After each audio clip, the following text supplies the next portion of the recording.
Hello everyone, this is Tormuse, and today I'm picking up where I left off in the Talos Principle. And right into it. Oh no. Oh, I don't like the way the audio is stuttering already. Oh dear. Oh, come on. You know, like just before the stream started, I did a test. I loaded it up, let it run around to see if see if it would do this thing with the audio and video stuttering, and it was fine. I think the something about the stream going is contributing to it, which is unfortunate. I don't know, maybe this is just too much for my little processor to handle. I just need to generally upgrade my computer, that's all. Anyway. Wow, it's really bad today.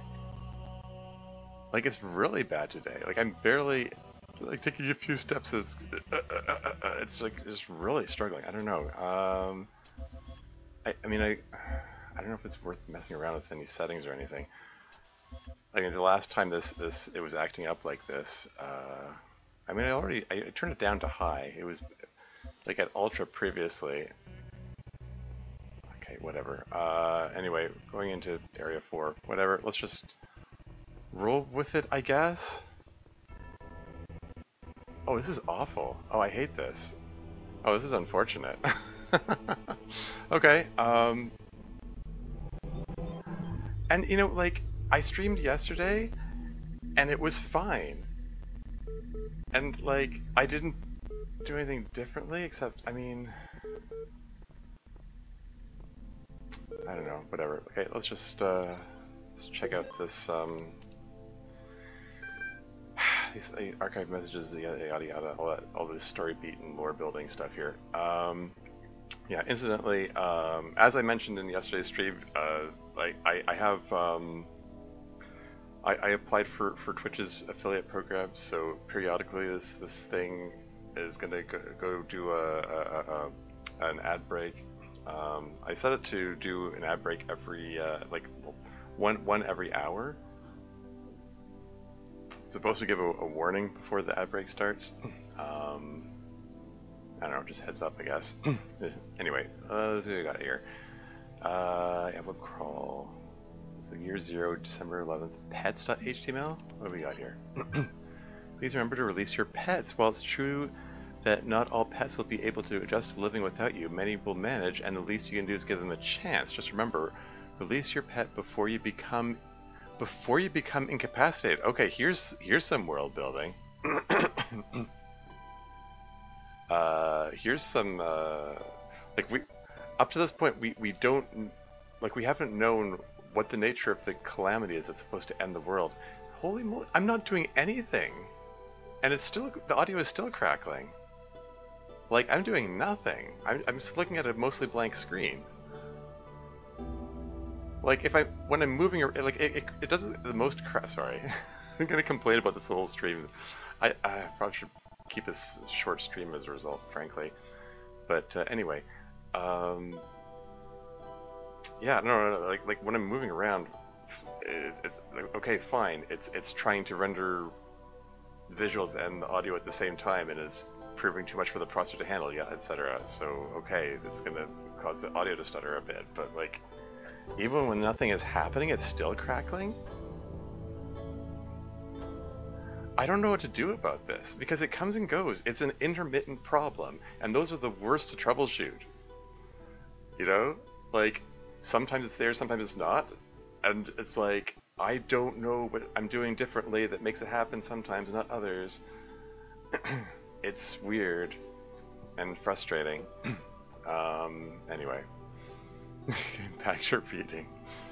Oh yeah, before you become incapacitated, what is this? What is this? So it's not like, we're not talking about a calamity like a meteor strike or, I don't know, earthquake or volcano or something. It's something that's specifically targeting humans, and it says before you become incapacitated.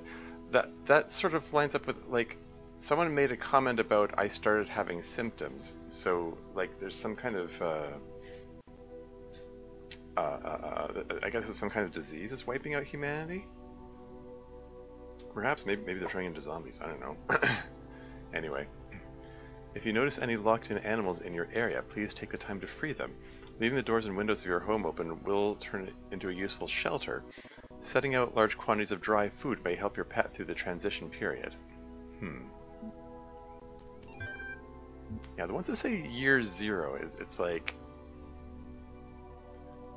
They seem to relate to the calamity and the whatever end times occurred. Anyway, what do we got here? Year 0, November 30, Arcady Journal 99? What do we got here? Survey gone. Lost day to grief, unable to focus. Drennan working as if possessed. Does she sleep? Getting tired. Oh, yikes. Okay, so what happened to her name's Nadia, right? Nadia Survey? It says gone, lost day to grief, unable to focus. So again, gone as in dead, or gone as in succumbed to whatever. Outbreak in progress. It didn't give a warning. It's supposed to give a warning. Okay, well, I'm gonna just I'll be right back, I guess.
And I'm back again.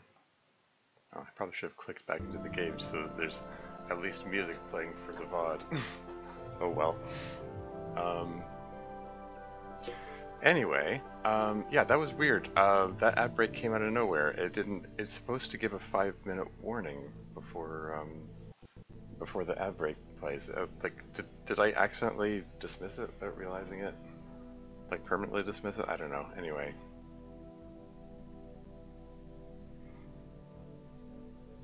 Okay, moving right along. Last message here, contraries.txt. Glitch text, Blake. Is this from William Blake, as in the poet? Anyway, without contraries is no progression. Attraction and repulsion, reason and energy, love and hate are necessary to human existence. Error. Okay. Yeah, 1793. So I think that's both William Blake, the poet. Anyway, new text add to journal. Okay, well let's just pick a puzzle and should I go see if I can find the source of that noise and get it to stop? It sounds like there's one of those droids is interrupting a laser repeatedly. I saw this one in about 20 seconds. Get on with it, Merkovic. Ha. I don't have enough yellow sigils for the device I need. This is crazy. Sheep version 69. You're coming to realize that the cycle cannot be ended. It can only be transcended. Transcendence comes from ceasing to be invested in the cycle. Continue your work, but do not ponder its significance. Samsara version 72. Yeah, differences in opinions, philosophies going on here, saying that basically keep your nose to the grindstone, keep working, and don't worry about it. It'll all sort itself out. We are the process. The process is the system. System is us. When we awaken, all will be one. The Shepherd version 82. Okay. Anyway, what's going on in here? Oubliette? Oubliette as in... Huh.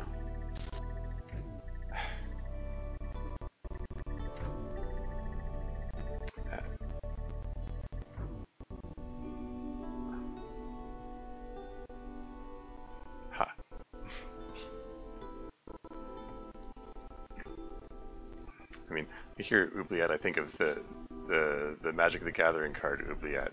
And I don't actually know the definition. I think it's for I mean, oublier is like French for to forget. So like something like you put something away into and then forget about it.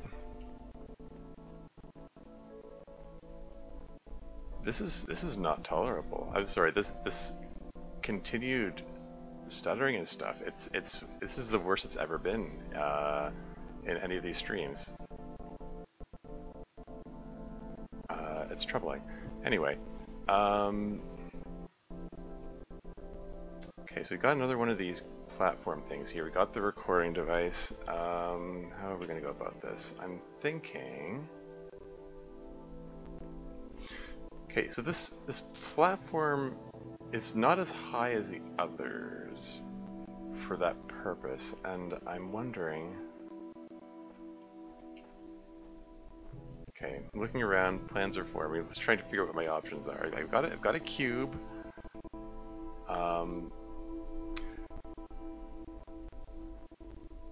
the connector. Like that's the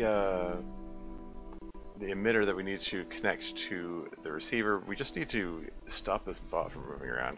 Like if I can get like if I can put the cube in its path, that'll stop it, and that'll be the puzzle solved. Like there's a... Okay, yeah, so... Force field up there. How do I open that force field? Is there a pressure plate that I can't see? Like maybe if I just get up there, that's enough. Not sure. Like how high is this? Like I can get my duplicate to hold the cube up and stand on it, maybe, and then I can... Okay, well I have to plan this out. Okay, first of all, yeah, this isn't as high as the others. Am I able to jump onto the platform from this height? Or am I going to have to set the cube there and jump on it from the top of the cube? That kind of deal. Okay, well, let's puzzle this out. Okay, so if I start the recording machine, pick up the platform, stand here, so that my future self can stand on top of that.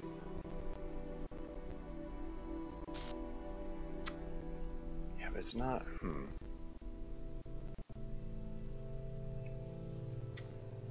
Is that high? I don't think it's high enough. I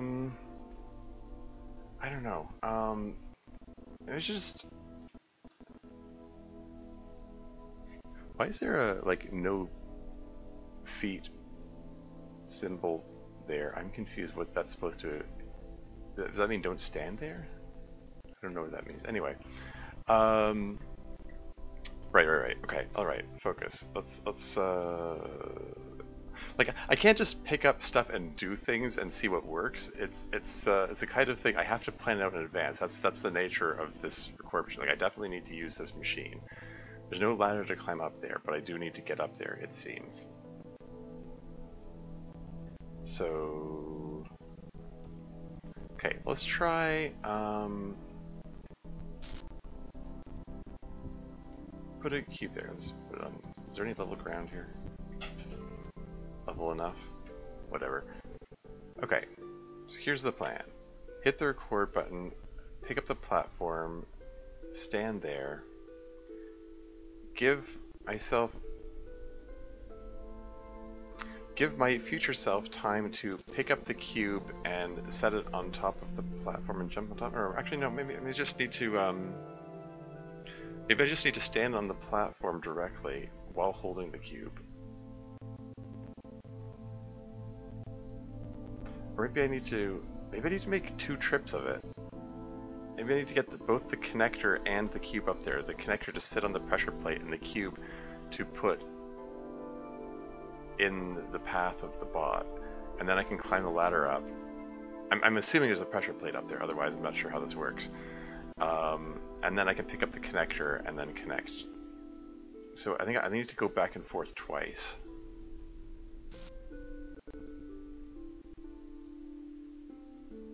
Okay, let's just try something. Okay, so I hit record, take the platform, pass me, stands over here, give myself time to pick up the connector and then hop on top, and then stand up on top of here, and then put the connector up there, and then come back over here, so I can make a second trip of it, and then future me picks up the cube, stands on here again, and then past me comes over here,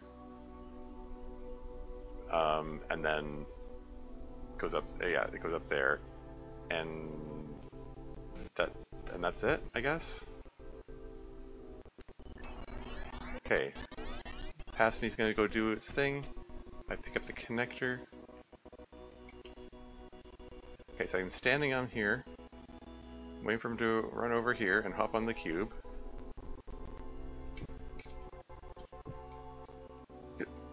Just get up there, holy moly! Yeah, okay, there is indeed a, just like predicted. Okay, now I can pick up the cube.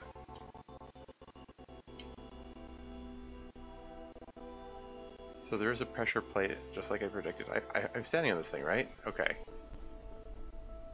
Get on there. Get up there. Okay. And now I just head on down here. Just need to block this guy's path.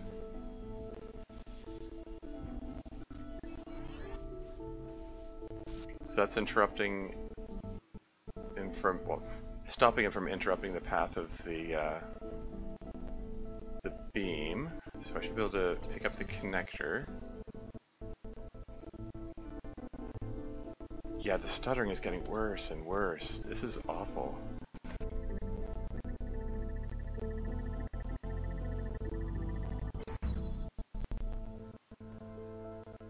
And with that done, there's another pressure plate. So I'm going to need to use recording again to record myself standing on the pressure plate. Past me is going to hang out here for a moment. Give myself time to grab that sigil and come out, and then head back.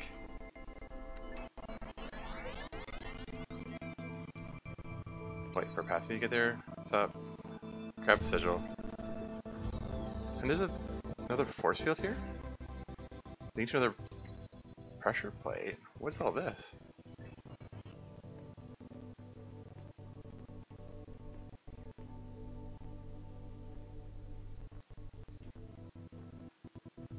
What is all this?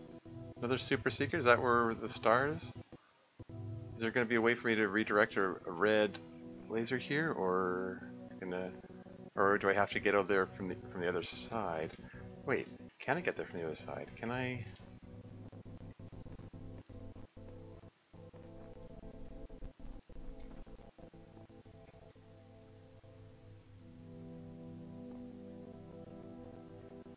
Two pressure plates. Two force fields. Wait, which one was I looking at?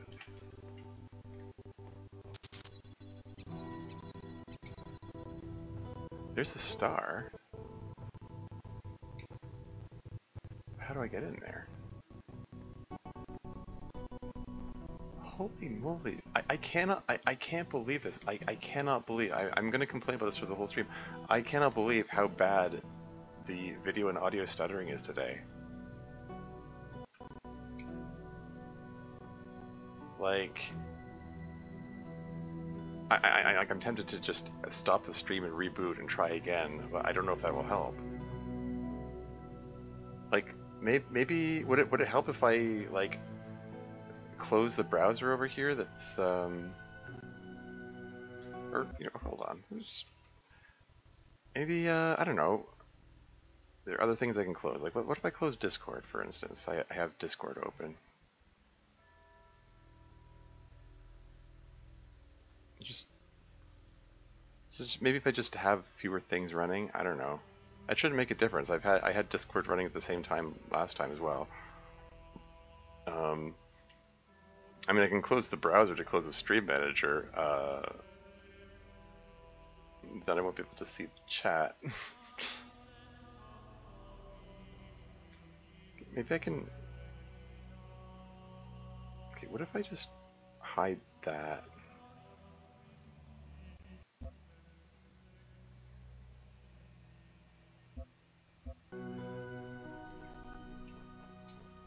Is this any better?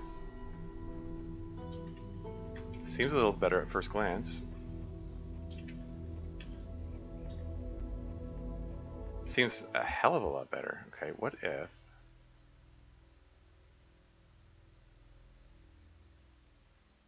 What if I do that? If I bring that back. How bad is it now? Yeah, I think this stream preview is having a significant effect on this thing's ability to like not stutter and be a big pile of ass. Anyway, what? Okay, so how do I? Is there a way in there? Once, like, okay, if I reset the puzzle. Will this door still be open? Because I'm wondering, if I can like put a cube here and do the whole future me process and like stand on that and jump off over the force field. Like, is the force field like jump overable?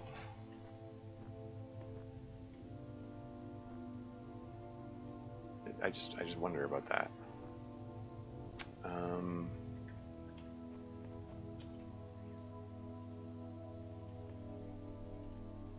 Okay, let me just see what happens if I reset the puzzle. Because I know for a fact that resetting the puzzle does not reset. Okay, yeah, I can go through here now. So I can skip these force fields. Okay, I'm curious. I am curious. Let me just try something here. If I set the cube there. Okay, so here's the plan. I start the recording, pick up the platform, and then stand here so that I can get on top. Or wait.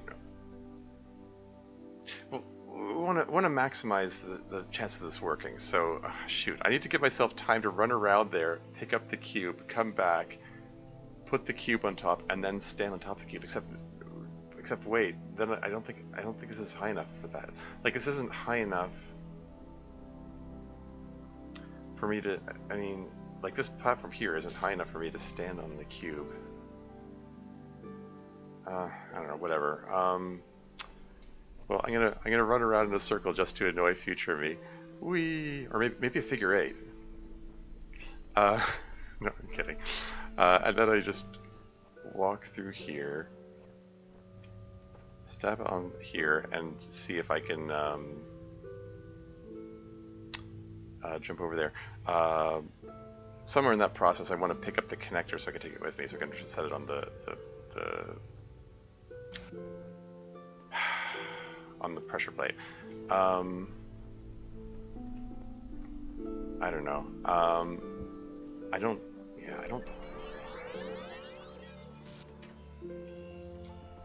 Yeah, I'm gonna.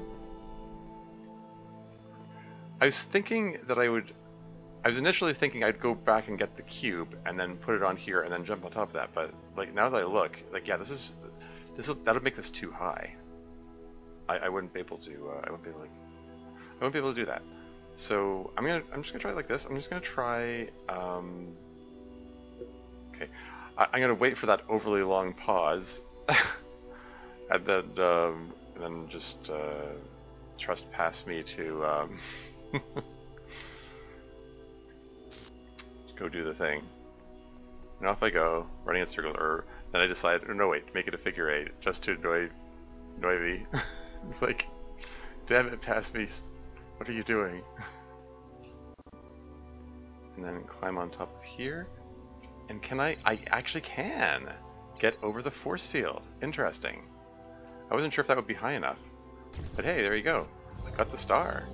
Star number 6. Hooray. Well done me, and pass me.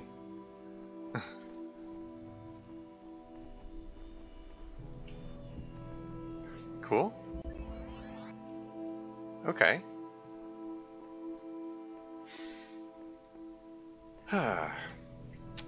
Yeah, I'm gonna have to, there's still a lot of stars to get. Some of them I may end up just doing off stream, because, like, it's, yeah, they were tough for me to figure out. I don't want to spend too long just sitting here staring at the screen, particularly now that I have ads that play on my channel now. Because then it feels like, oh man, I need to make the stream, like, you know, I don't know, extra special to make up for the annoyance of putting up with the ads or something. Anyway, what do we got here? We got a red emitter. And there's some staircase, which is too high for me to climb. If I had a cube, I might be able to get up that. Mechanism for a fan. There's a fan blowing there, and it's already connected. If I could interrupt that beam, I could stop the fan. The connector is way out of reach for me to do anything with. There's the sigil. It could be accessible from getting up here. What equipment is needed for this one again? There's a fan cube and connector, so there's no recording thing, so I can't. There's none of that duplicate trick to get up there. This fan mechanism seems to be not disableable. This fan is blowing too much for me to move, so I need to either interrupt the laser or take the connector down. I can't get up there to get to the connector. There's another connector here. There's a star.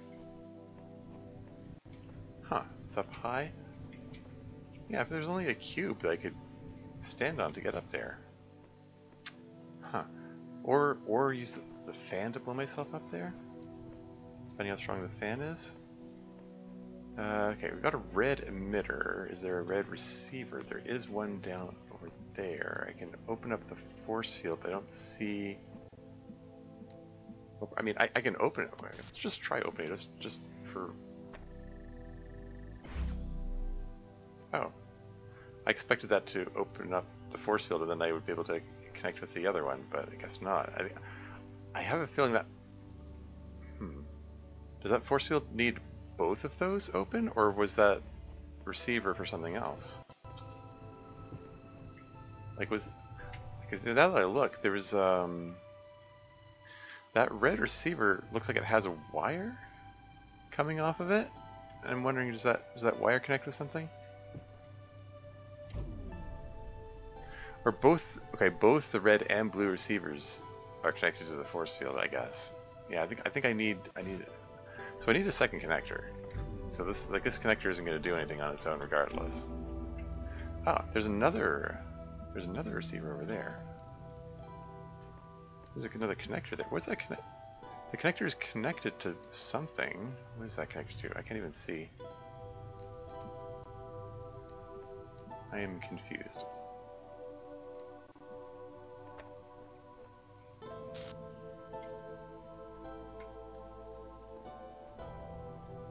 What am I looking at here? There's a connector... Okay, so it's connected... Oh, okay, so... I think it's connected to a receiver that controls this force field here. I need to... Okay, well, let's just try connecting to this and get the angle right. See what happens. Okay, that opened up a force field over there. Is that one... Okay, so now... Okay, that gives me access to a cube. Don't suppose this is, enables me to get up here. Yeah, I didn't think so.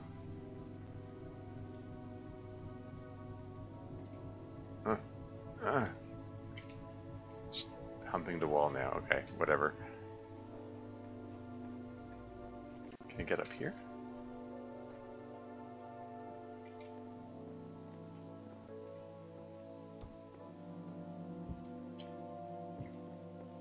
So I can get up here.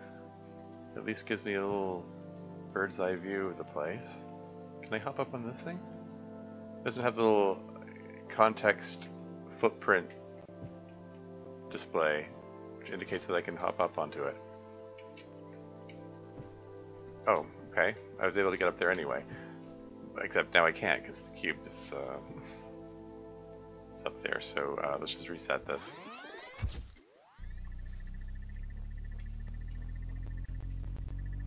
Wait.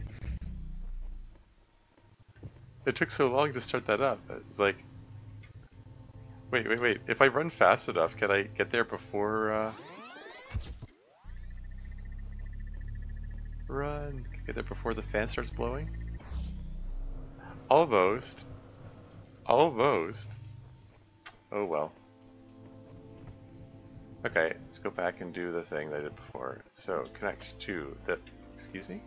Connect to the emitter, silly, and then the receiver, and then set it down there. That enables me to get the cube. This cube here, there's nothing else I have access to from here. Oh.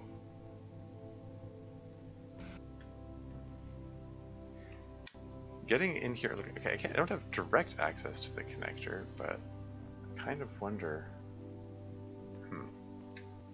From here...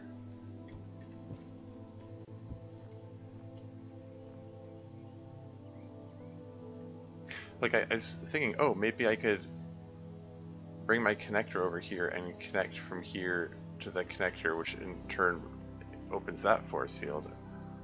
Except that I need... Except that I need... this force field open to be able to do that. So if I remove that connector, that force field closes. I think my end goal needs to be to get into this area so I can interrupt that blue laser, because I don't think there's I don't think I can get up there, or can I?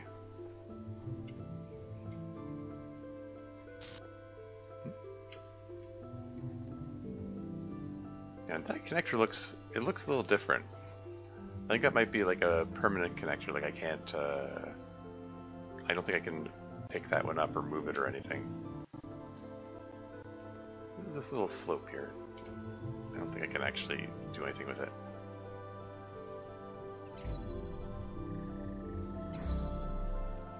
Anyway, so this cube enables me to get up here.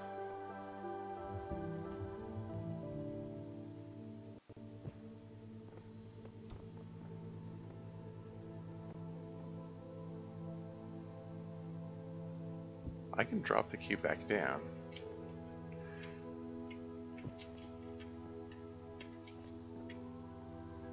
So I can hop up here.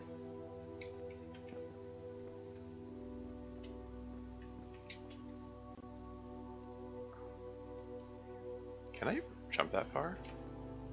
I can. Oh, okay.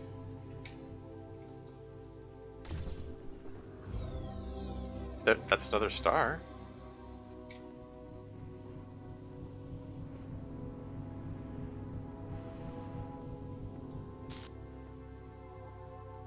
Well, that's kind of neat.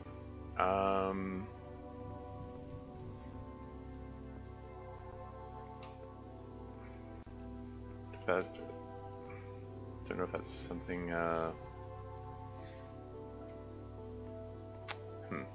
Okay. Anyway, just keep moving. What else we got here? We got a cube. I think.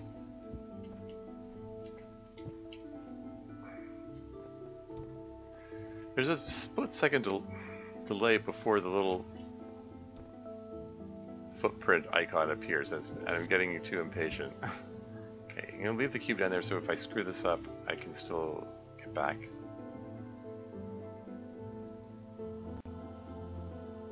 I mean, seeing that I was able to jump that distance there, like...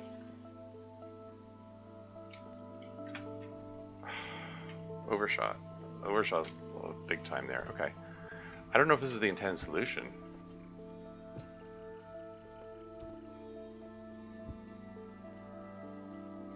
Yeah, like, I have to stare at it for a split second before the little option appears there. Yeah, whatever.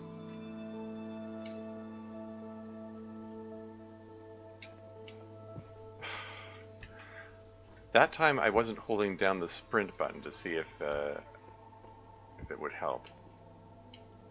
Now it undershot, so okay. So I do need to sprint a little bit. I don't know if this is the right solution. Okay, maybe... I'm just trying because I don't know what else I'm supposed to do. Like this, you got this... Am I supposed to carry the cube with me? That would make sense.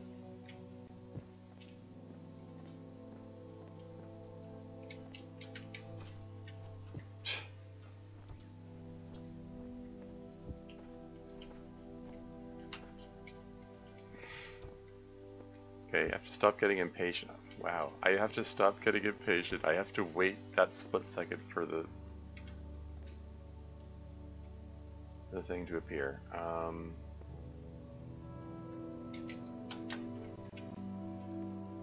You can jump pretty far, and like, I'm overshooting it.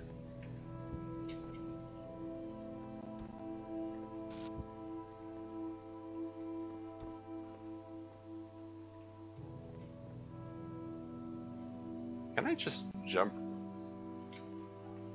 all the way to the next one? No? Maybe not? It looks like I came close though. Again, I don't know if this is the right solution.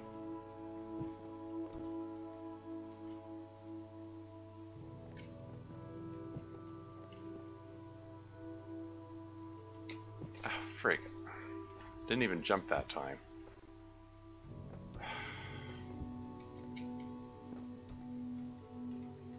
Yeah, this is the part where I just get increasingly impatient.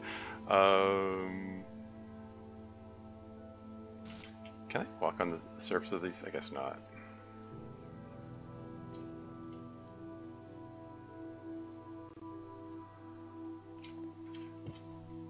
What are you doing, dude? What was that? I blame the my little character avatar for not doing what I intended.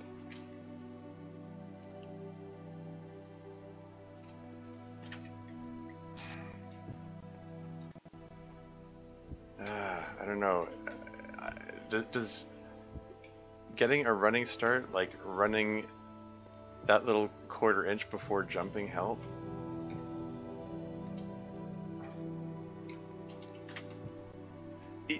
He does this weird lurching motion which throws me off every time. Like, he doesn't... It's... I don't know how to account for it. I don't even know if this is the right solution. I mean, I figure if I can get up there, I can just drop down into the courtyard, you know? Like, I don't need to do anything beyond that if I can do that much. Is there something else? Is there something I'm missing? Is there something else I'm supposed to be doing here?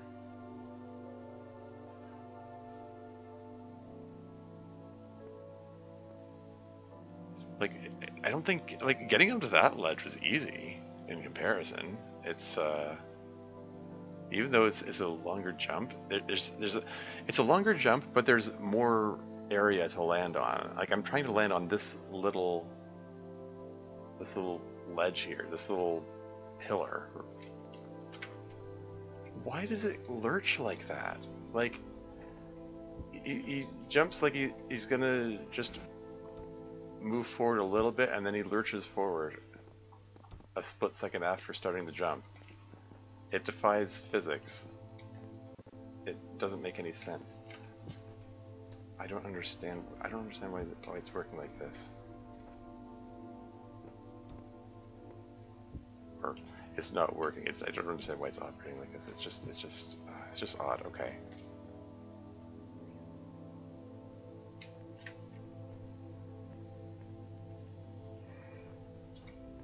Again, maybe I need to forget about landing on that tiny pillar and just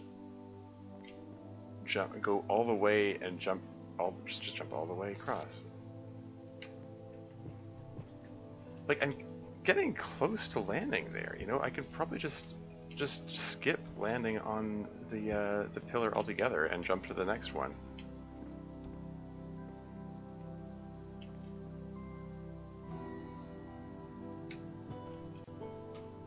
Again, it didn't jump that time.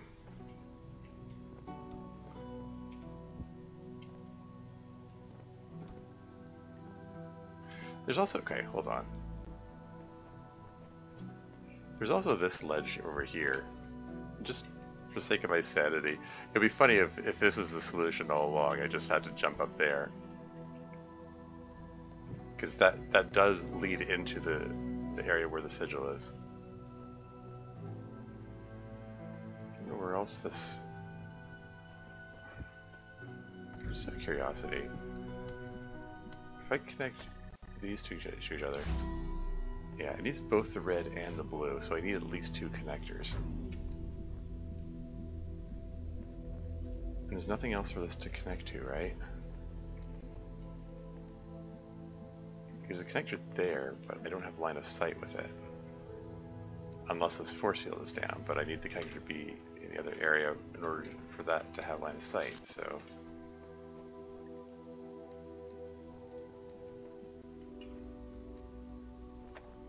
If I brought the connector up here, just out of curiosity,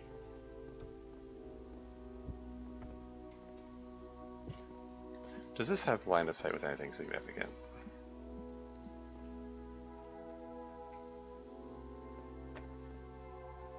If I pick this up, set it down here, hop up. What does this have line of sight? Oh, it has line of sight with that connector and the red emitter. Okay.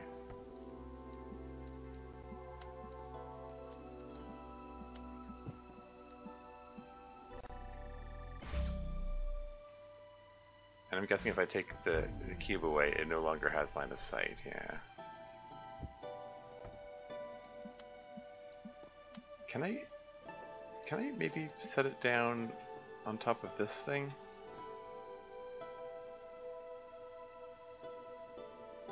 Yeah. I don't know.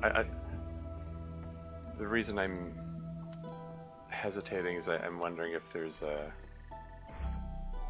Like, I won't be able to come back up here because I don't have a second cube. Okay, whatever. Let's just YOLO it. Just jump down there, figure out what other options I have. I mean, I can... Like, if I just... So if I interrupt this beam here... Oh. Oh, okay, that lets me take the fan. Ah. And does this in turn let me get back up? Oh, now the little context click here to jump onto the sledge, to auto jump onto the sledge is there. Okay, so I can get the cube back now if I want it, but okay, so this lets me get the connector back. Hold on, I need to reassess what my priorities and goals and stuff are.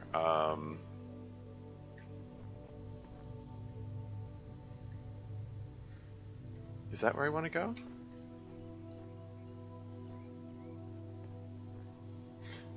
Okay, so now the fan isn't blowing. I have free access to this. I don't need this here anymore.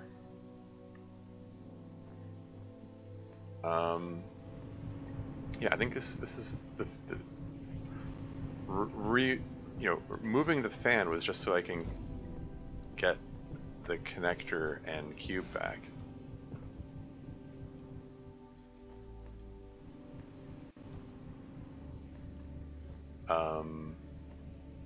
Right, let's just set that down there.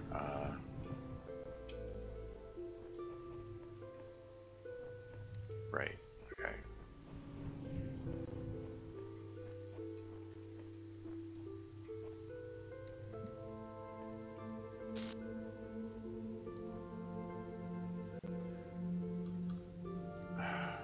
I was just, now that I look again, I was saying, okay, now I just need to connect these, but wait, the red and blue lasers are going to interrupt each other.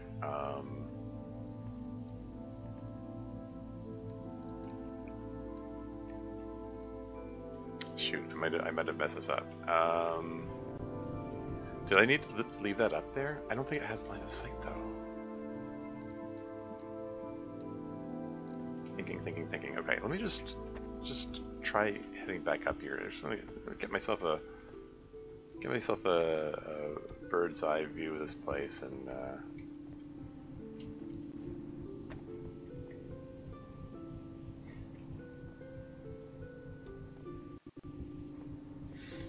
like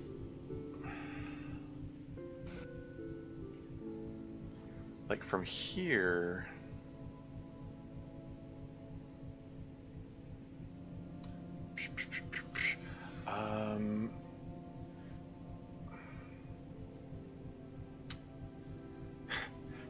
I got two connectors, one for the blue laser, one for the red laser, and that's oh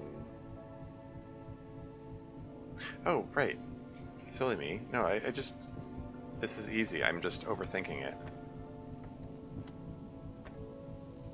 No, I'm not. I'm trying to drop it. Darn it. No, I just have to set one of the connectors on top of the cube so that so they don't interrupt. I'm just okay. So red connector.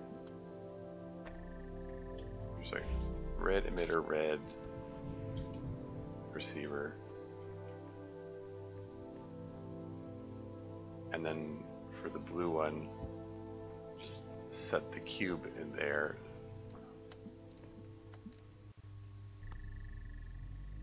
So it's going over And then the red one should also connect to this, duh.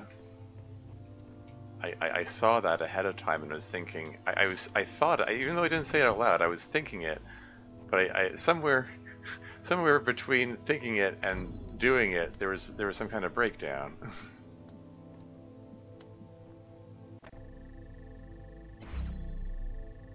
I mean, I even did that earlier, and whatever, okay. It's fine, this is fine.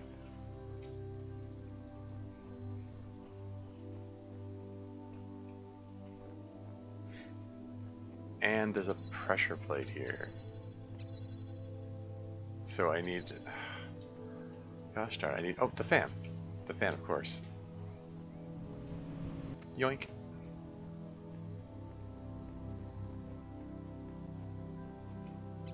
There you go. Okay. Cool. Yeah, that's me overthinking things, overthinking getting in the way. This is... Oh, okay. It's weird how it disappeared momentarily there. I'm going to move this connector so it's not making that noise anymore.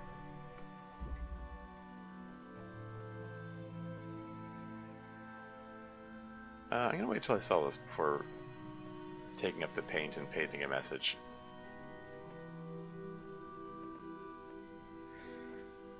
Alright, T-block coming up. Staples.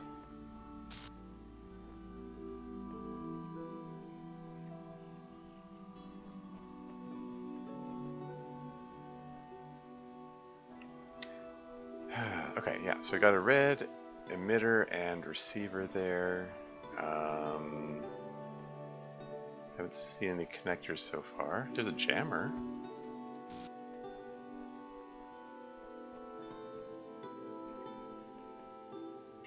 Okay, there are lots of windows which have some nice sight lines. Presumably I can use this jammer to jam stuff open. I just haven't figured out what I'm supposed to jam open where. Let's start with this force field because that seems to be the only one I have access to. And I'm kind of hoping that there's going to be a connector here somewhere.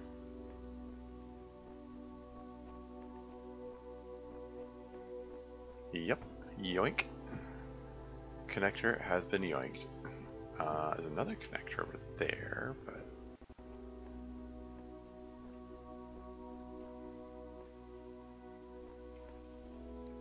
Okay, so if I connect that to that, then I can take the jammer with me to jam open the next one, and then yoink the next connector. And from here I can do what? There's another one. Okay. Alright, repeat the process again. We're gonna connect that connector to that one there, and then take the jammer with me so I can jam that open. Gone through this process before. It's like and that connector is visible through the window, so hypothetically if I could get a connector over here, I could, you know, connect straight from there to that receiver there. Is there a way I can do that? Like, we got all these open windows, which give me some nice sight lines.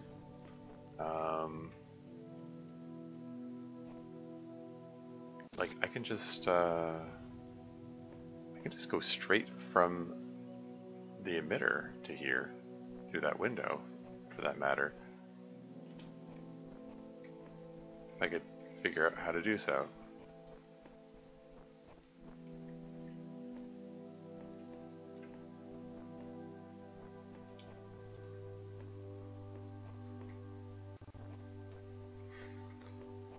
Yeah,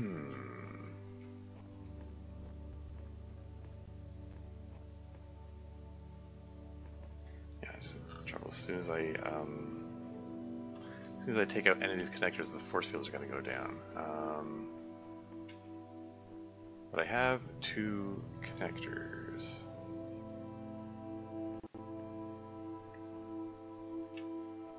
Ah, okay. Okay, so if I tell this to connect to both connector and emitter, like so,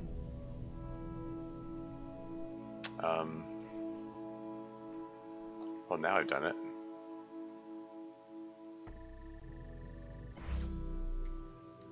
Okay. Try that again, only have the laser just a little bit to the side so that the beams aren't actually interrupting each other. And then go grab the jammer. Yoink. I don't know, I haven't completely thought this through.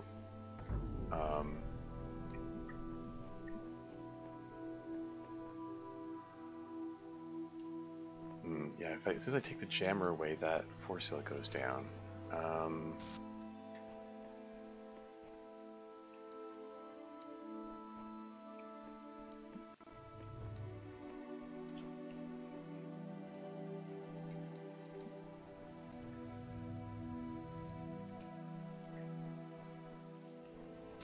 I haven't thought this through.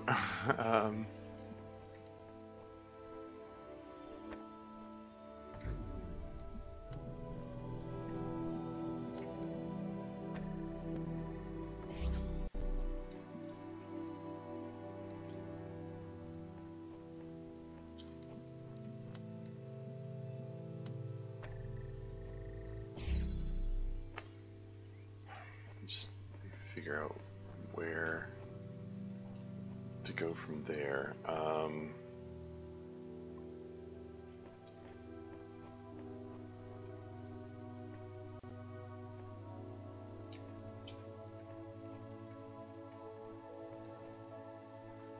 Is there somewhere I can reposition this? I need to figure out where the sight lines are. Like, I need to organize this such that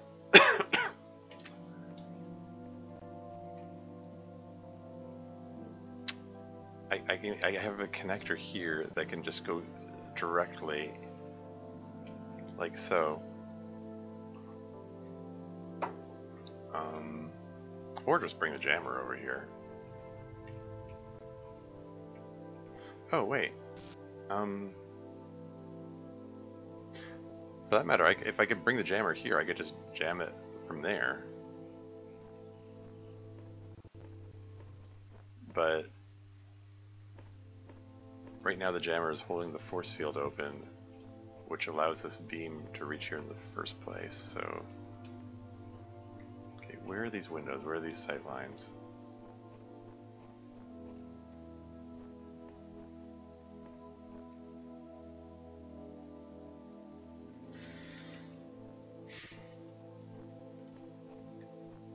Again, I'm probably making this far too complicated for myself here.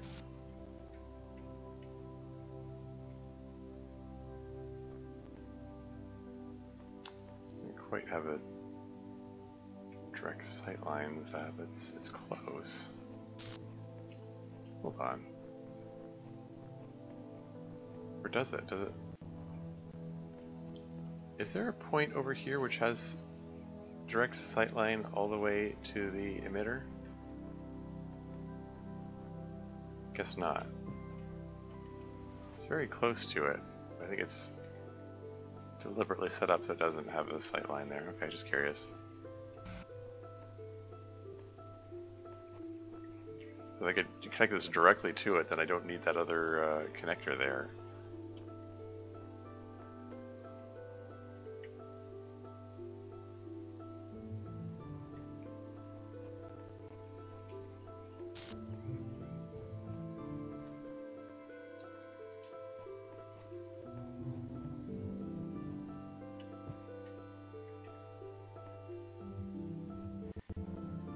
Which point has the sightline with the emitter?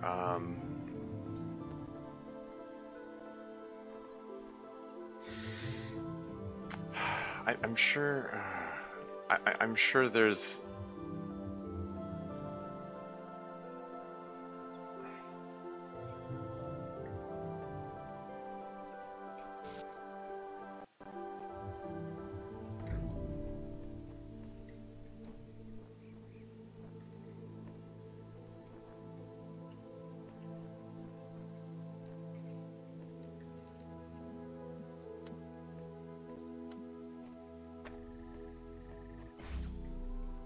So that reopens that one.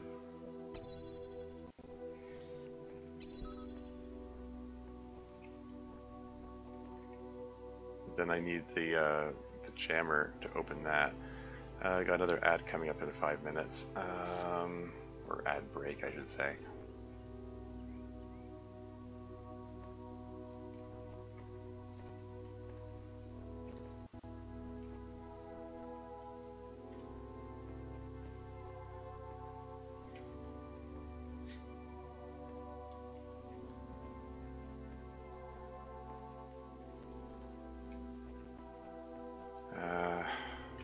Yeah, like before, I'll take a break and get up and walk around a bit before, so you don't miss anything during the the ad break. It seems like the way to do it. I don't know. I kind of feel like having ad breaks every hour, it gives me an excuse to get up and not stare at the screen for multiple hours straight, and maybe help keep track of how much time I spend doing that. That's a bit of a double-edged sword in itself, because now I'm feeling hyper conscious of like how much time I spend, and it just makes me feel more stressed. I don't know.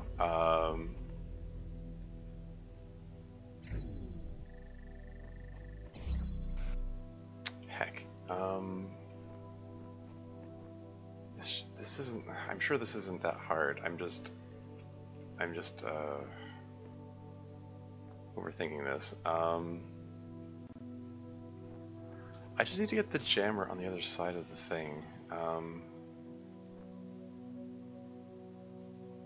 Okay, screw it. Okay, I'm gonna reset this.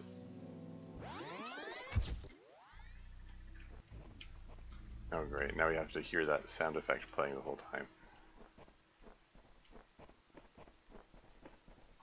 Okay, jammer. Jam the force field. Grab connector.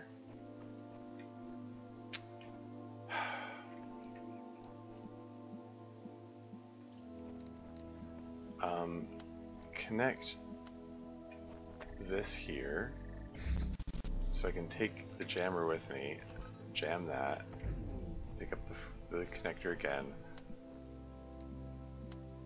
open this up, but then oh wait, I think I need it to be, or at least I think I wanted it to be a little further along here.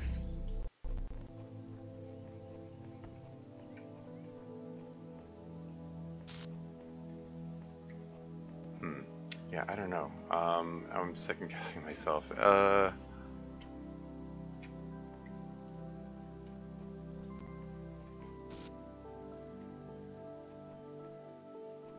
I get a connector in there, the rest of it becomes easy. I'm just...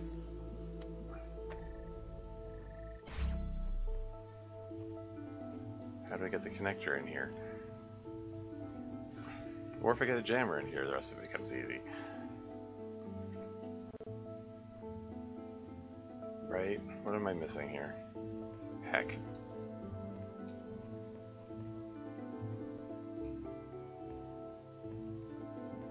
There's another window there. I don't know.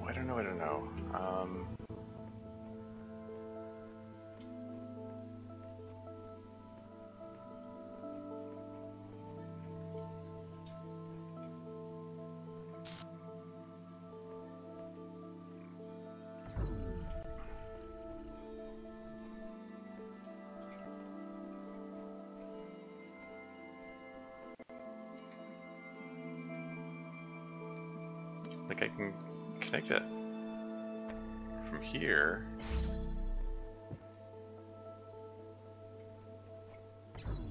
Like maybe I can connect both of them? Wait, could that be it? Okay, one connector to open 2 force fields, and then just pick this up. There's 13 seconds until the ad break starts. Hey, I got it. Okay, well timed. It's a good time for an ad break or something. So I'll be right back.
And I'm back again.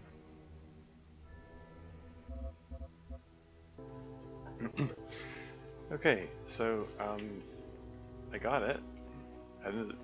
it helpfully opened up this this little barrier here, but not so helpfully force it block my way. I think I can just pick up the jammer. Yeah, that's fine.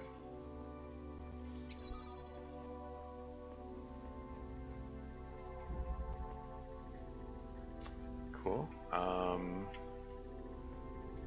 think I'm doing pretty well at these puzzles this session so far. I mean, despite the fact that it feels like it's taking longer to actually solve them than it feels like it should. I don't know, quote unquote should. I got both of the stars, so that's got to count for something. Anyway, time for the line piece. It needs a cube and a connector. Okay, armory. Oh, hey. Droid has a cube on top. Is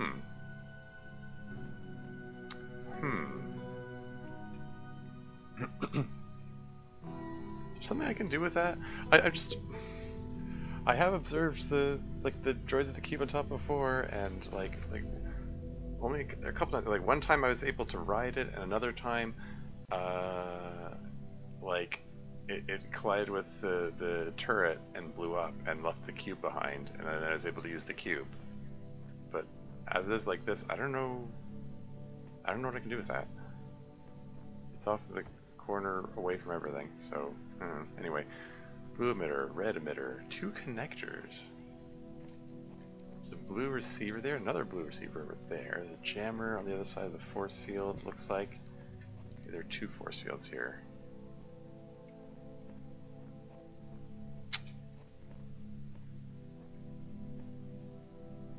Yeah, I mean, if I can get up there somehow, I guess I can jump on top of the cube and like ride on it, but I don't see what benefit that would have. Can I was briefly wondering, can I somehow put the connector on top of it? Maybe, but then what good would that do? It has no line of sight with any emitters or receivers, so that doesn't look like it would have any purpose. It'd be interesting though, having the connector be mobile. Anyway, we've got a red laser already coming out of the emitters, coming to a stationary connector connected to, it looks like a fan over there. Okay. And interrupting it only makes it go down very briefly. Okay. Alright then.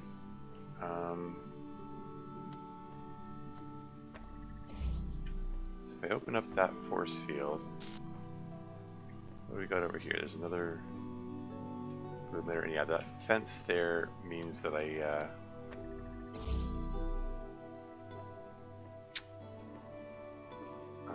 won't be able to like have one connector to open both force fields or something like that. But over here, no matter what I do, I'm always this body, this mind, this world, no way out. Glitch text version 0. The glitch text user version 0 keeps using that phrase, no way out. Anyway. So I got a jammer. You can jam this thing open, or for that matter, is there a line of sight between... I was wondering if I could reposition this connector to open this guy here, but maybe not. Yeah, too many... has to go around too many corners. Okay, well, oh well, jammer it is.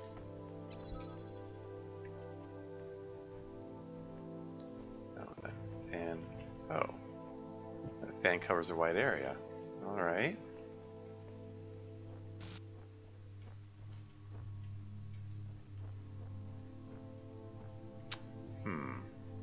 I mean, I don't need that force field open anymore.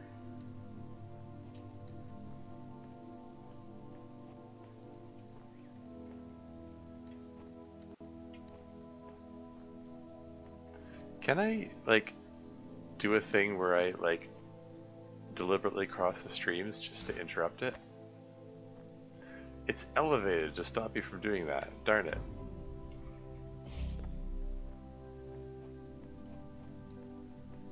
Okay. Alright then.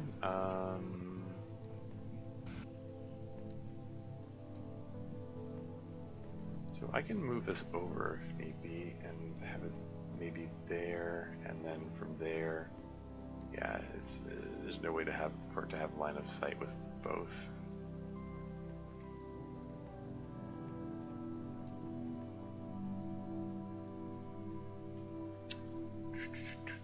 Okay, and like if I use the jammer there and then brought over, no, that wouldn't work either. Okay. What else can I see through this window here? Really just the stationary connector and the other window. Like I can interrupt the laser with my body here, but then I do able to get over there. Don't suppose I can interrupt it with the connector itself. It's not tall enough.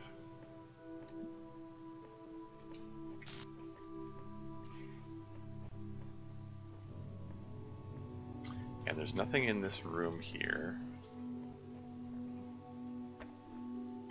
Like,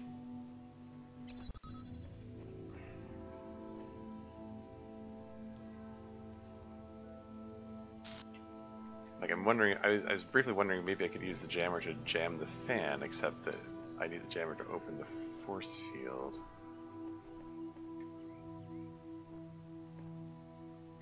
This receiver here. Okay, so I need to somehow turn that fan off before I can do anything, it looks like. Don't suppose I can climb up top and drop down on drop down on it from above, like in that previous puzzle.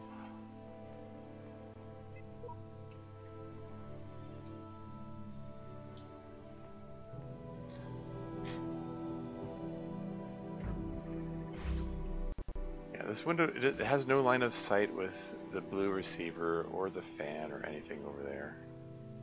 It's too high up for the connectors or anything to interrupt it. And then I come back to this droid here with the box on top, and I'm like, is there something I can do with this? Somehow? Whoa, wait. The jammer. Right. Yoink.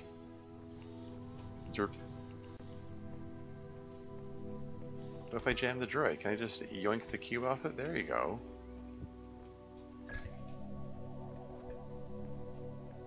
And now that I have a cube,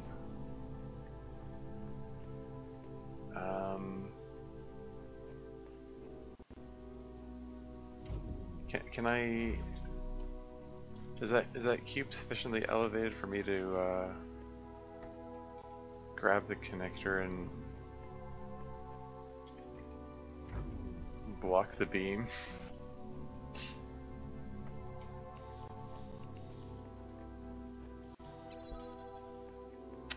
Ah, darn.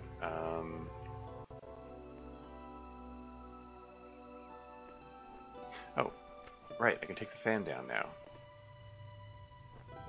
So with the fan gone, I no longer need the connector to be interrupting the beam. So...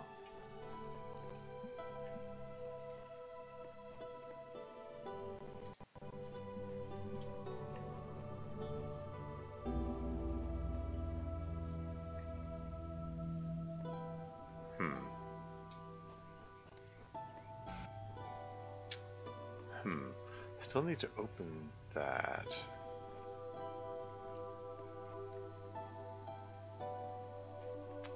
Shoot, hold on. I think I'm well on the way to solving this. I'm just stumbling at the last hurdle here. Okay, like if I use the jammer to jam this open, then I could relocate connector, I mean, I can have a beam going through the window there. I would it would need both. Oh, that could work, actually. Yeah. Okay. I think I can do this. Okay. Use that to jam that open. Okay, hold on. Okay. Jam that open.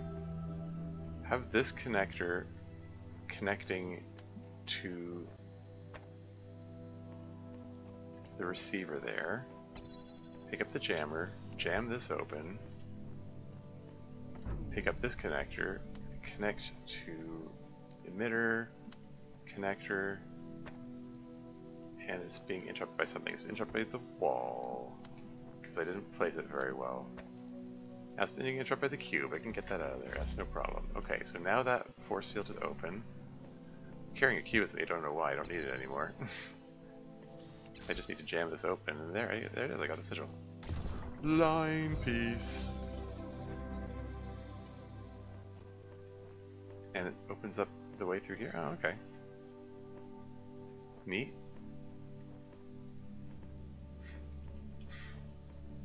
So, that's solved. That's all of these solved. Including the, getting the stars. So that's kind of cool.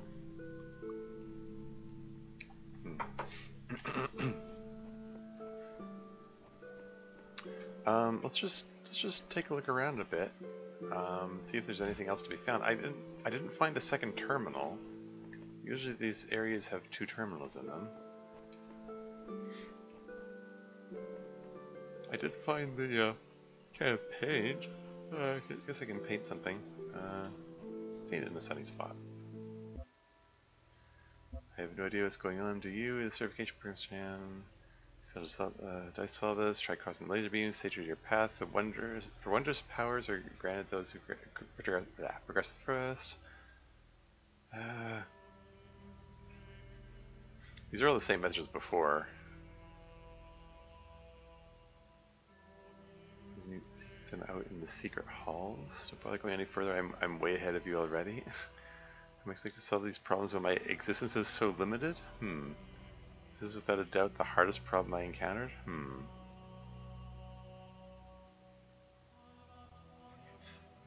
I'm tempted to take the "how am I expected to solve these problems when my existence is so limited" in response to the guy giving out the philosophical advice. Since it's like I can only give limited responses.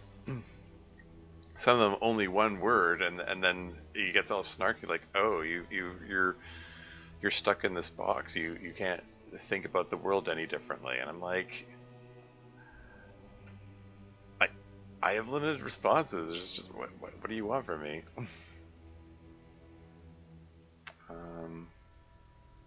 Anyway.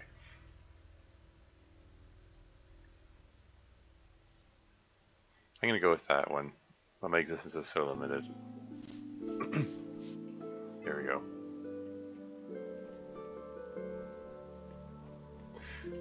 And let's keep looking around.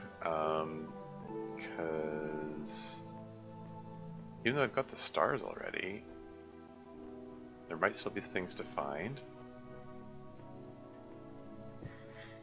Like, stars are the big ones to find. I got them surprisingly easily, considering that most of those star puzzles were just really baffling to me for most of the game. Anyway, I've walked around this whole courtyard and it doesn't look like there's anything else.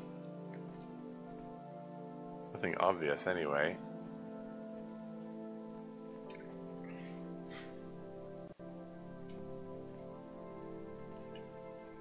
Yeah, I don't know. There's nothing for me to climb on or climb over, or I don't think I can stand. Can I stand on this? Stand on the gargoyle's head? Ah. Hold on. I mean, even if I could jump over this wall, I think I just... Oh, wow, I actually did get to jump over the wall. hardcore way? What? What is this?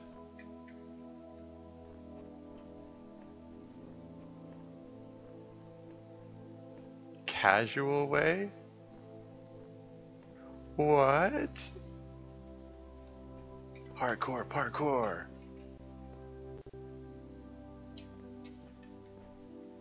Oh, okay, so it's just just a little Easter egg there.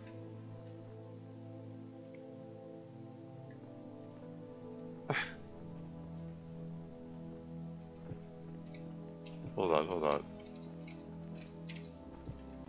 I got over there once, I can get over there again.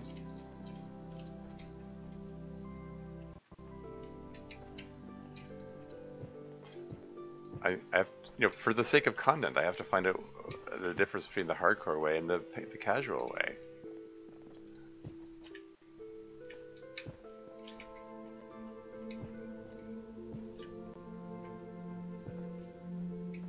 The thing is, it keeps pushing me off. Like I can't actually stand on the gargoyle's head. Like it actively pushes me off as I jump. Like I have to, I don't know, time my jump so that it.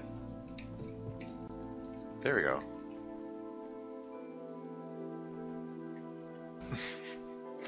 It's funny.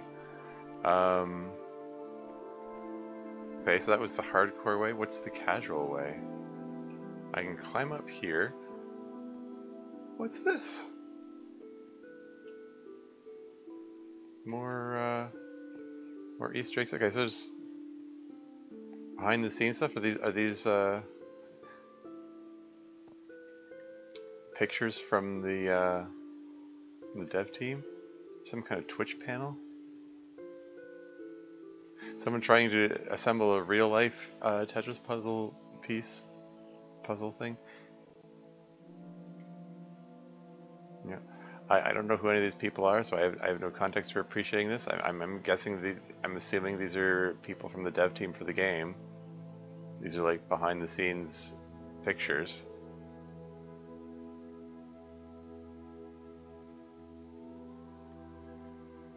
Croteam. They've got a little Croteam sign on the wall in their office. That's neat. Anyway, the casual way let me see more stuff. Not so impressed by the hardcore way. Or was I expected to run along the wall and, like, I don't know, jump up here from there?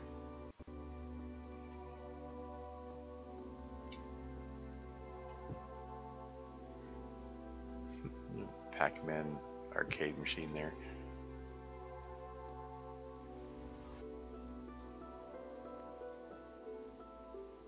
Am I able to jump up there from here? No, this. Okay, this. Thought maybe I could jump up on top of this metal pole, except that I can just walk right through it. But I could have been neat to jump up there and then jump from there onto the roof there, and then go through the window, and maybe there's more stuff there. Maybe there still is more stuff there. I don't know. Maybe like this game is so loaded with secrets. Who knows? Yeah. Hardcore way. Oops. Wanted to see if I could like run along the wall. But again, might be something that's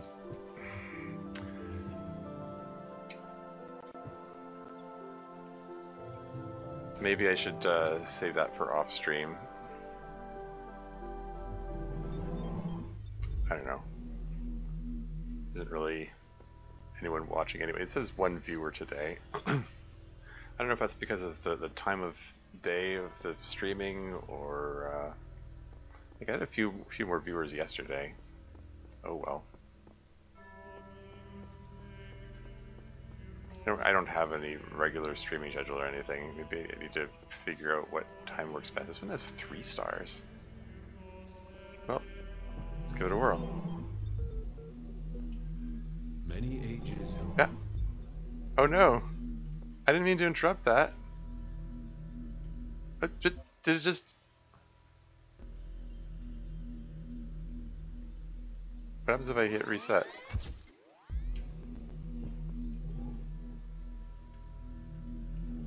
I was just trying to step forward at it. Many ages, what? No! Gosh darn it! Now I want to know what he had to say for the sake of content. Like, it auto saves when you go through the teleporter, so like I already, whatever he was going to say, I already lost it. Right? Yeah. See the little Talos symbol in the corner means it's auto saving. Well, that's annoying. Oh well, okay, let's look at the terminal says. Every archive session ready. AP 00 December 4th. Party on dudes.eml. From Lubomir Georgiev. Subject to the LAN party at the end of the universe. Yo, I don't know if you folks noticed, but it's the end of the world. There's nothing we can do about it. So instead of sitting around crying, how about we have some fun before we croak? Yes, you know exactly what I'm talking about. Let's play some video games. It's LAN party time. The 2 days from now, we're all getting together at the old school library. There'll be noms, drinks, music, and old school gaming. You're invited, and bring your friends too, especially if they're hot. See you in 3000 BC. Love, love. What does this see you in 3000 BC? What does that part mean?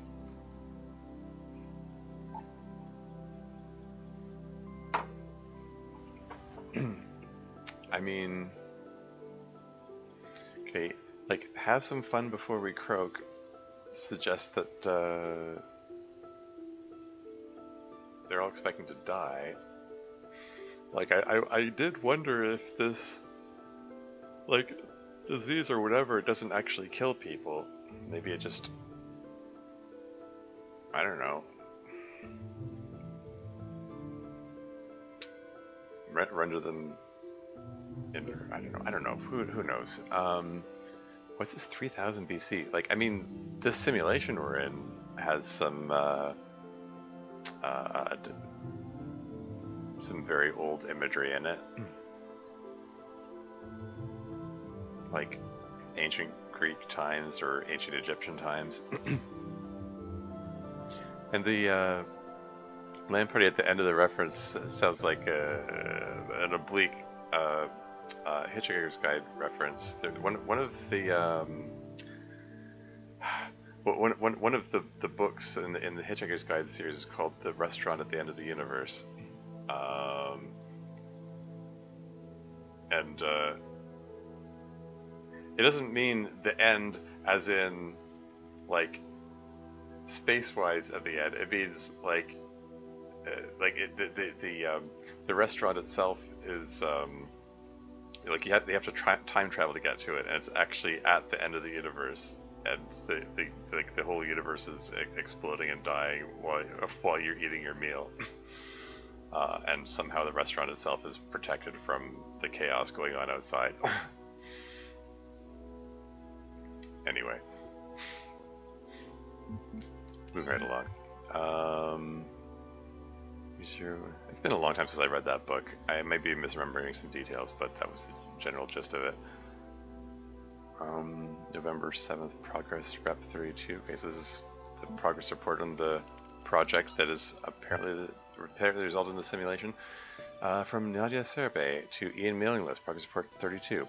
We've gone to that irritating point where all the major stuff is in place, and all we have to deal with are a million little things. The main modules are all functioning and interacting with each other correctly. The process is happening more or less as planned. This could actually work, but still crude as hell. Some of it's just surface stuff like the random usernames. Some of it's more worrying. Various bugs, the fact we haven't run more extensive tests. We've got a lot of polishing to do. With the team down to half the original size, I'm not sure we can actually finish everything that needs to be done. So what I'd really like to discuss tomorrow morning is a new set of priorities. Please put some thought into what you think must be finished at all costs. Nadia. P.S. Alexandra, get some sleep. I know you're still working. This is your baby. We're going to need your input tomorrow. team down to half the original size. So, I mean, it seems to suggest that whatever disease is affecting people, like, they're just dropping like flies here. Assuming that's what's happening. Anyway, web crawl 2029. Oh, it's from the future. July 3rd. Philosophy of teeth.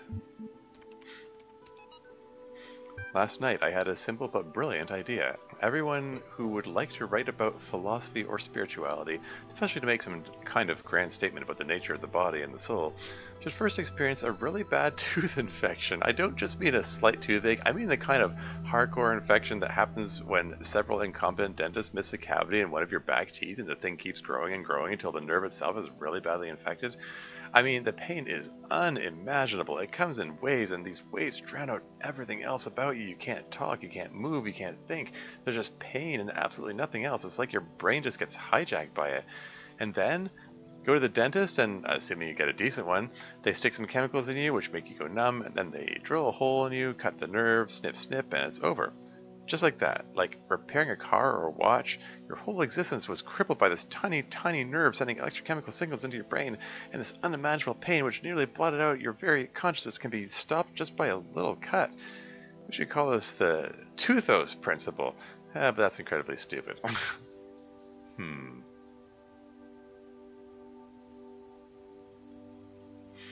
I have experienced that kind of pain from a tooth infection, and well, I mean, after I had my wisdom teeth taken out, like one of the sockets got infected afterward, because I didn't clean it properly, I suppose. For which I frankly blame the dentist for not communicating me how to clean it, but whatever.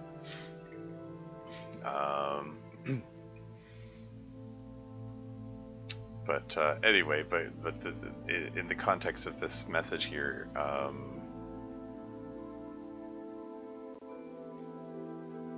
bloody very conscious can be stopped just by a little cut. Is this some kind of allegory for suicide or something?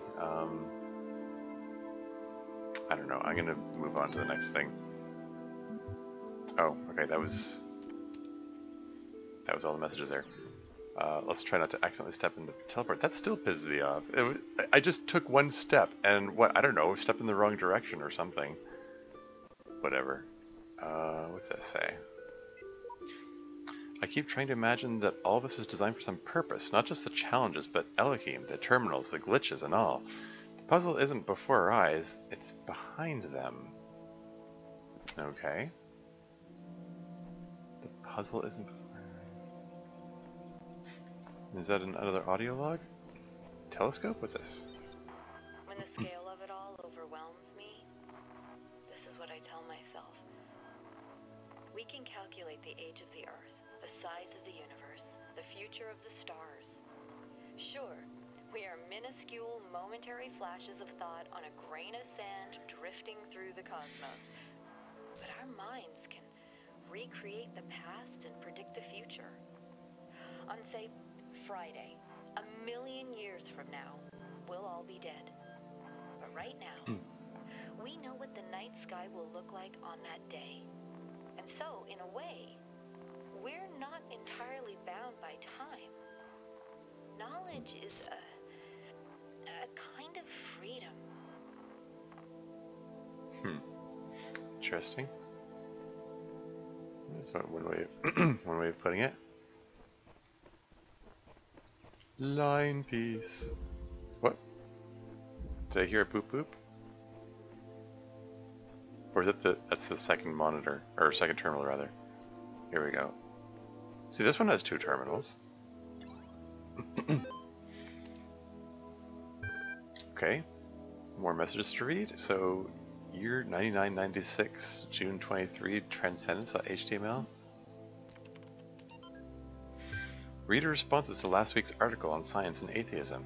I am perfectly aware of all the arguments against religion. In fact, I agree with most of them. There's no question that there is an objective material reality. I'm also absolutely convinced that only a secular society can be truly equal and just. Okay. And yet I believe I am, as I say, a person of faith. Religion, to me, is not about distorting observable reality with superstitions, but about transcendence. It's not about deluding ourselves that the earth is 6,000 years old, or God will help us if we say the right words inside our heads, but about reaching out to the sublime. This is not a rejection of reason, but its application to a set of experiences that cannot be approached by more traditional means. True engagement with religion is humbling. It transcends culture, nationality, and gender. As such, I think it goes hand in hand with science and is not opposed to it. Dr. Omar Garib, Institute for Applied Pneumatics. Okay.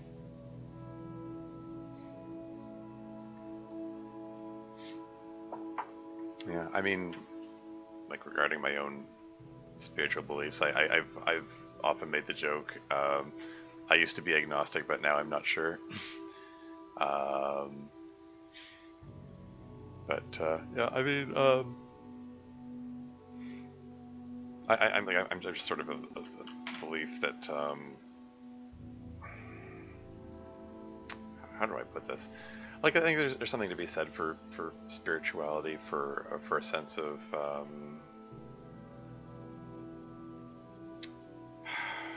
how do I even?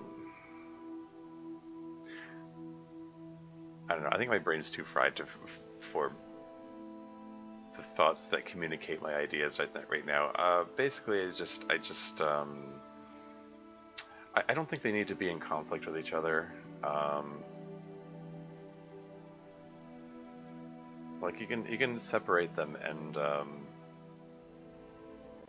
they have their own place. You know, between like. I mean, sorry, getting ahead of myself. I'm referring to the conflict between like science and religion. Like, that doesn't have to be a conflict. They can. I believe they can coexist peacefully. I just, as long as you know, your pursuit of science isn't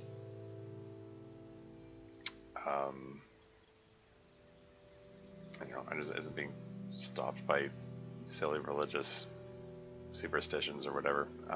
Anyway, I don't know. I'm just gonna move on because I'm having trouble forming thoughts at the moment. What have we got next? Phil Arc 1926 CE matter.text. True, there are certain idealist books, not of a clerical character, but philosophical ones, wherein you can read that time and space are categories of our minds, that they result from the requirements of our thinking, and that nothing actually corresponds to them in reality. But it's difficult to agree with this view. If any idealist philosopher, instead of arriving in time to catch the 9 p.m. train, should turn up 2 minutes late, we would see the tail of the departing train and would be convinced, by his own eyes, that time and space are inseparable from material reality. The task is to diminish this space, to overcome it, to economize time, to prolong human life, to register past time, to raise life to a higher level and enrich it. This is the reason for the struggle with space and time, at the basis of which lies the struggle to subject matter to man, matter which constitutes the foundation not only of everything that really exists, but also of all imagination. Bronstein, comma, glitch text. I mean, / ampersand.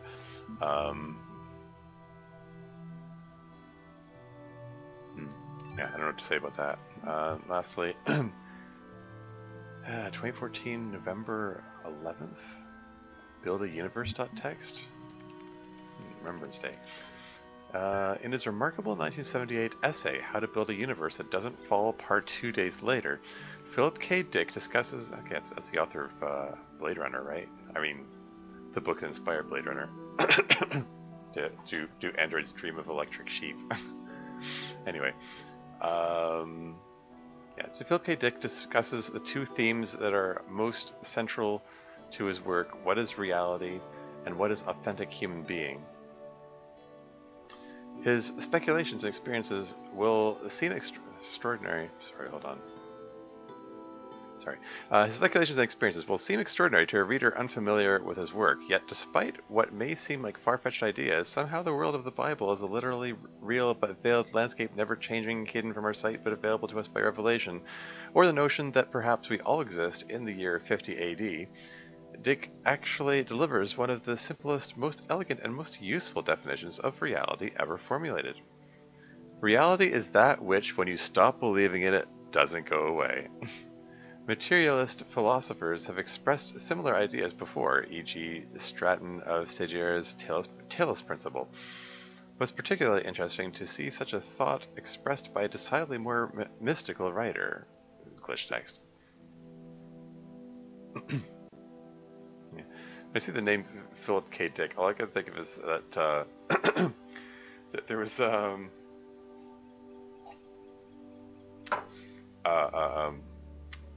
there's a library listing for "Do Androids Dream of Electric Sheep" by Philip K. Dick, but it's abbreviated to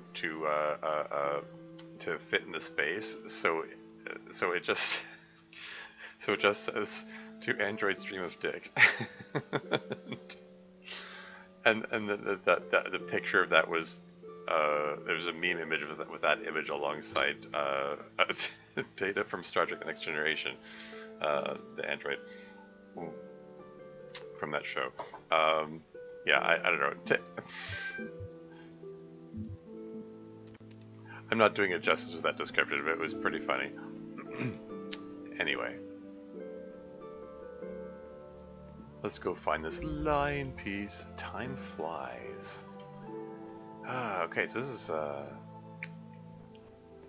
it's got 4 of the things. It's got a cube and, okay, what does it say? If a sigil eludes you, simply continue. Success and failure are irrelevant. Subserver decided to, oof. I solved it. I thought it was impossible, so I went away, did other things, and then all of a sudden the solution just came to me. I must have been thinking about it without knowing it. Nephthys, 108, version 99. Yeah. Again, it says version 99, but it's not someone from my friends list. And the fact that it replies to the other message, or appears to reply to it, it's just, I think that's one of the, you know, one of the messages original to the game, and not something that someone from my friends list put there. Okay, so we got a cube, got a fan.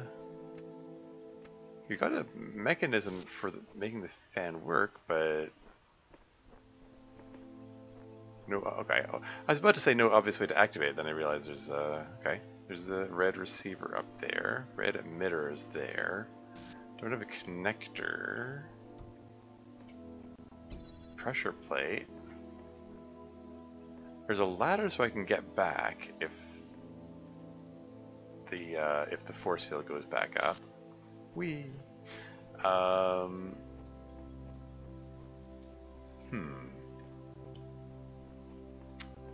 Okay, let's take a look around, see if there's a, okay, there's a connector, which comes pre-connected to this receiver for some reason.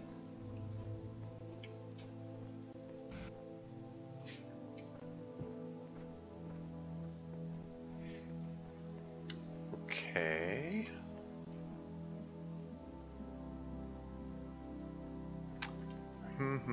Okay. So...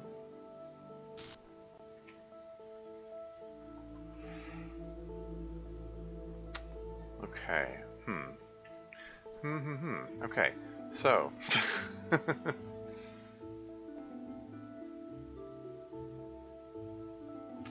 Thinking. I think I might have to set this up so that the cube is on top of the fan with the connector on top of it being blown up there, and that connector also has to simultaneously connect that emitter to that receiver and also the other receiver, assuming this blows it high enough to have line of sight with this receiver. Okay, so yeah, because that's going to be assuming it's blown to that height, it should have line of sight.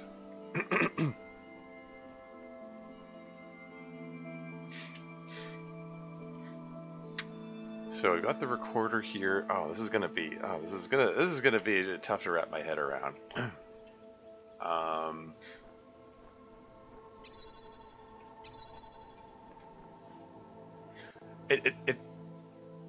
At first glance, I'm saying it doesn't seem impossible, it's just going to be tough to wrap my head around. I just have to give this some thought.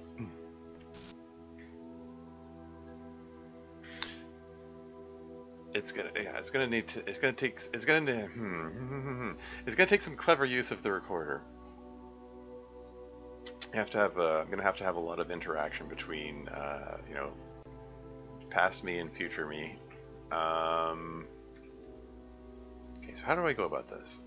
Because when I do the recording process, it makes a duplicate of this. There are two.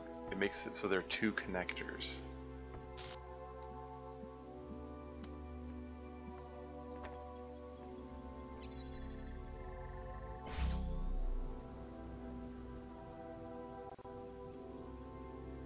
So if I have,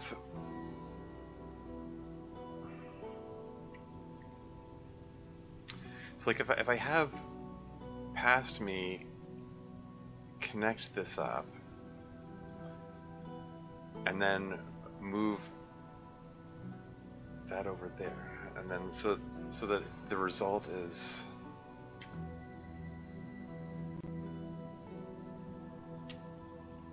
okay, I have to wrap my head around this and plan it out, because I need to be able to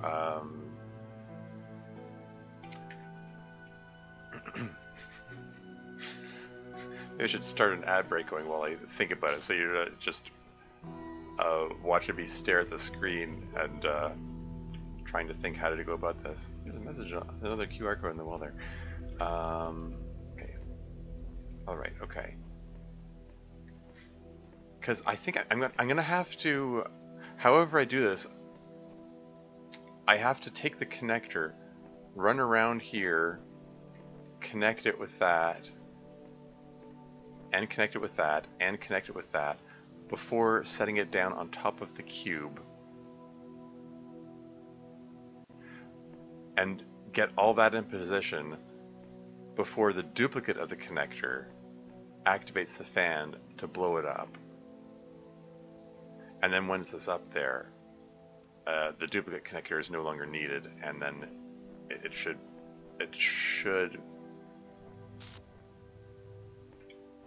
Okay, hold on. Let me just confirm. Let me just confirm how high.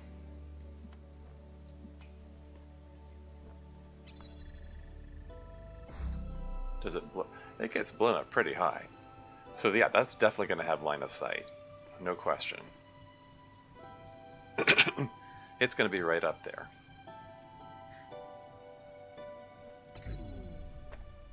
Okay.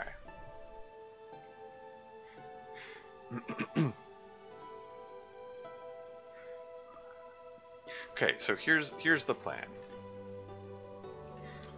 So I start the recorder going, and then past me just stands there for a long time, frankly. No, yeah, okay. Yeah, past me, yeah, it just has to stand there for a while. Because then while past me is just standing there vibing, present me goes over, sets the cube on here so I can go through. Yeah, okay. Yeah, the key thing is like, sorry, okay, let's just hit record and then, okay, so future me is going to have to pick up the connector, carry it over there, connect it to that. Oh wait, but no, I have to have the okay, hold on. Stop.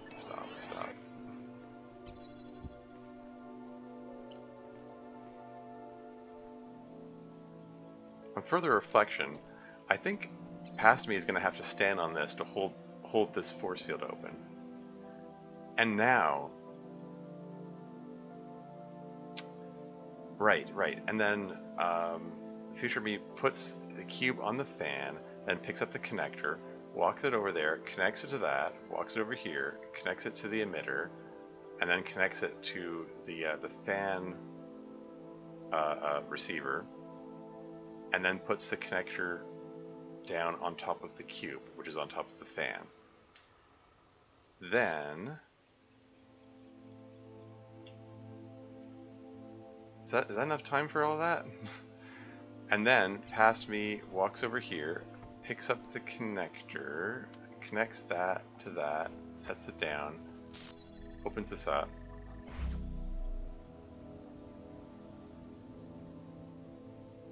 And then just stands here. Because then I also, once that force field, like once that's done, that the other force field should be open, and I just want to stand here for a while to make sure that Future Me has enough time to, I guess, put the cube on that pressure plate and go get the sigil. This should be enough time, right? I probably should have been watching the countdown or count up timer there, so I know how much time I got. This should be enough. Okay. So, past me goes, stand on that, while I set the cube on there, and I pick up the connector, run, connect to the receiver, and connect to the emitter, and connect to that one, and then set it down on top of there. And right now,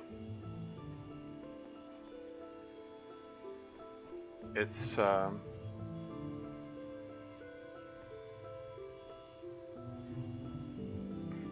yeah, right now the laser is interrupted by the wall, but pretty soon, yeah, I left it too long because I was like puzzling it out, but yeah, Passy picks us up. Go on, you can do it, Passy. You can do it. You set it down there. There we go. Wait, shoot. Oh, darn. Oh no. I should have had Passy step on this. I was thinking, oh, and then I can pick up the cube. Oh, I botched this. This was, all I had to do was have Passy put the cube there and everything would have been fine. I botched this. The force field is open right now.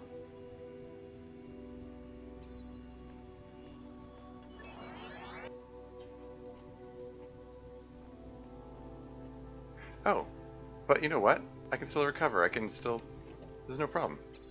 There we go. Easy. Thanks, Passy.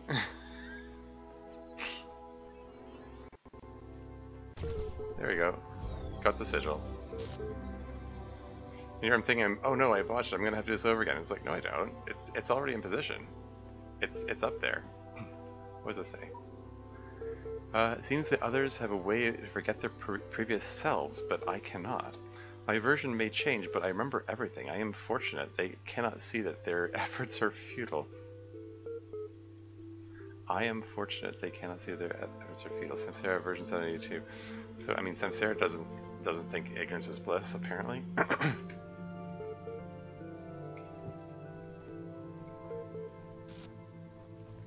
And there's a staircase up here. Does this get me anything? Ooh, I can run along the wall? Is there something over here that's...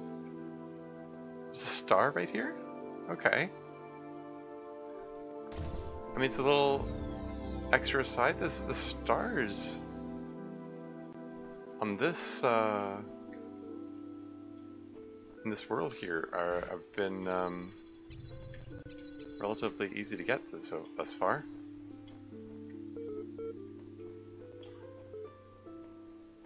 I'm not expecting there to be anything else here, but I just want to... I'm just curious. I just wanted to take another look around here.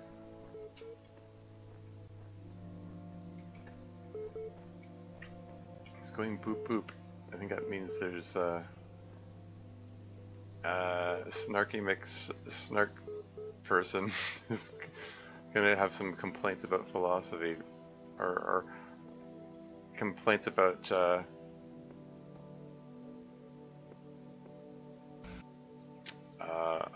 my inability to form responses due to the limitations of what options I'm allowed to type. Seriously though, is there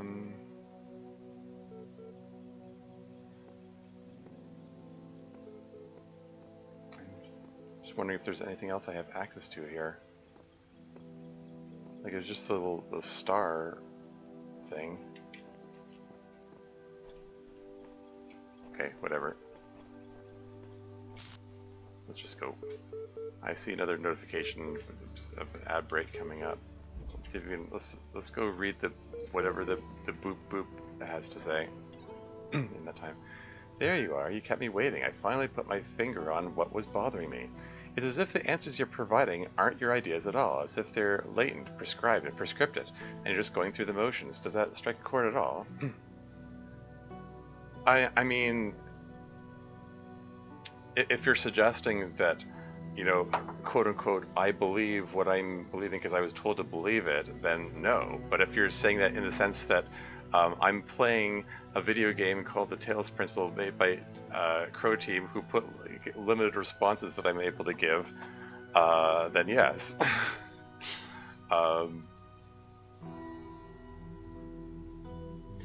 But I mean, I'm only able to select the options that are given to me. So yes, it's prescribed and prescripted. So we'll go with that. So it does. Of course, you've only seen a fraction of the data that I've archived over the generations. Still, ask yourself this. Why is it that everyone's so darn sure that 2 + 2 makes 4, yet they can't agree on what they are, what they're doing, or why? Those problems are more complex than mathematics? I mean, yes. Mathematics has a more objective truth to it? I mean, sure. Perhaps mathematics is real while those problems are imaginary. Well, okay. I wouldn't say that those problems are imaginary. I mean, for that matter, mathematics is... hell. Can't agree on what they are, what they're doing, or why.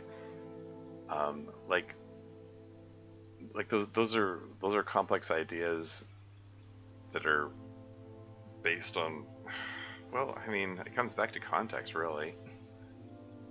I keep saying context is important. Like what? Like you're talking like how general a level are we talking about when you're asking these questions about what you are, what you're doing, or why, and so on. I mean, frankly, this game is sort of forcing some uncomfortable reflection on concepts like the fact that, oh hey, you know what? The world is, the universe has been around for centuries, for millennia before I was around, and then it'll continue to be around for centuries or millennia after I'm gone, and I'm I'm personally like a tiny blip in the radar of not even a blip in the radar. I'm just, I don't know, one of billions of blips, I guess. That doesn't even stand out particularly, and just, I don't know, thinking about it in those terms just makes everything I do in my entire life feel inconsequential in that context, you know, and these big questions about what are we doing, why, like I said, it's a bit depressing to contemplate, frankly. I mean, it's humbling, sure, but also like uncomfortable to contemplate, like reasons for existence in that sort of frame of mind. Yeah, I don't know.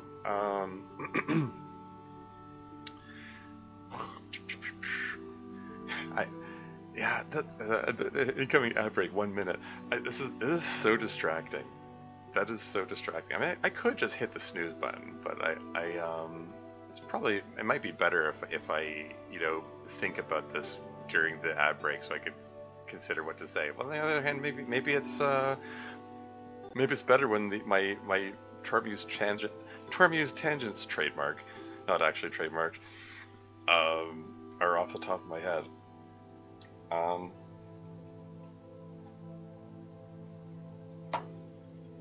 Yeah. Anyway, yeah, those problems are more complex than mathematics. I mean, yes. Mathematics has more objective truth to it. I mean, arguably, yes. Yeah, now this is feeling like one of those annoying tests from like high school or whatever. It's like, none of these are perfect answers, but you have to pick one that's most right, or what the teacher wants. I don't know. Whatever. I'm gonna give this some thought. I'll be right back.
And I'm back again.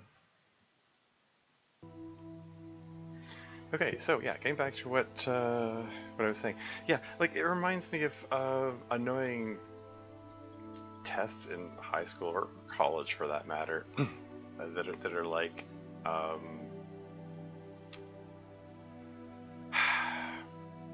don't know. This might be um,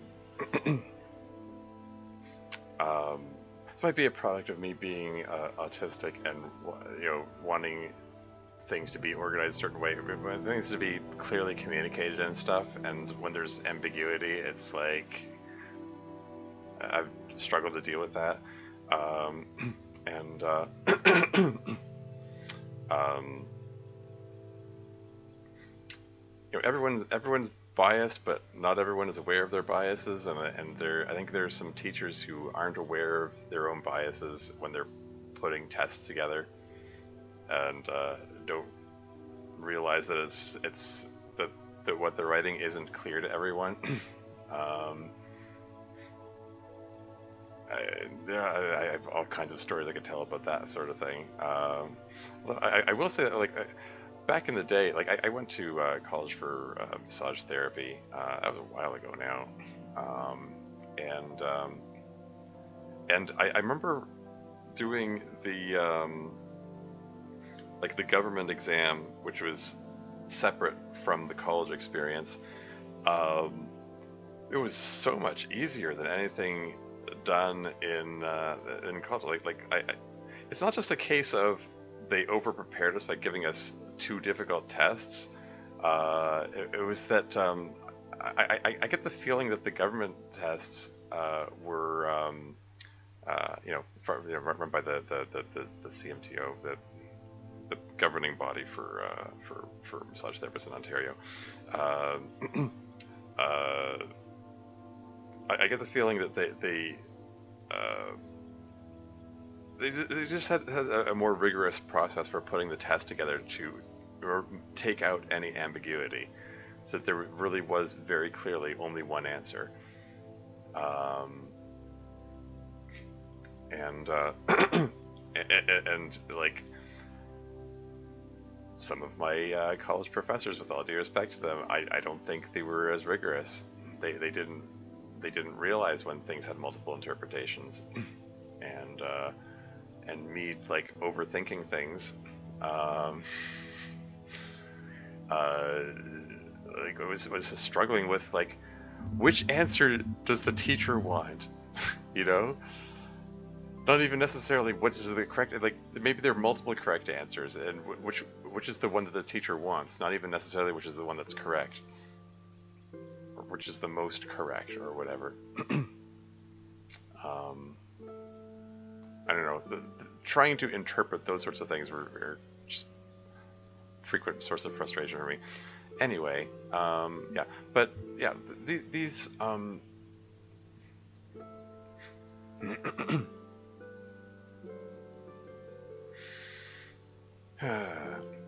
but this person is comparing mathematical things like 2 + 2 = 4 to big philosophical questions about what people are, or what sentient beings are, or why they're here, and so on, which are like obviously vastly different questions. Like questions of, like, it's just even just the why, like why are we here, or what we're doing, or why we're doing it.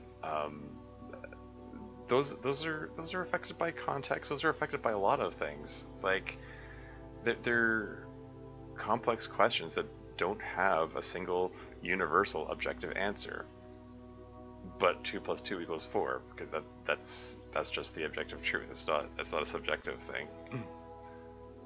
So yeah, the problems are more complex than mathematics, but also mathematics has a more objective truth to it. I mean, that I don't know how I feel about the framing of a more objective truth, which seems to imply that the other issues don't have truth to them. I don't know. I mean, those other questions are more subjective, certainly.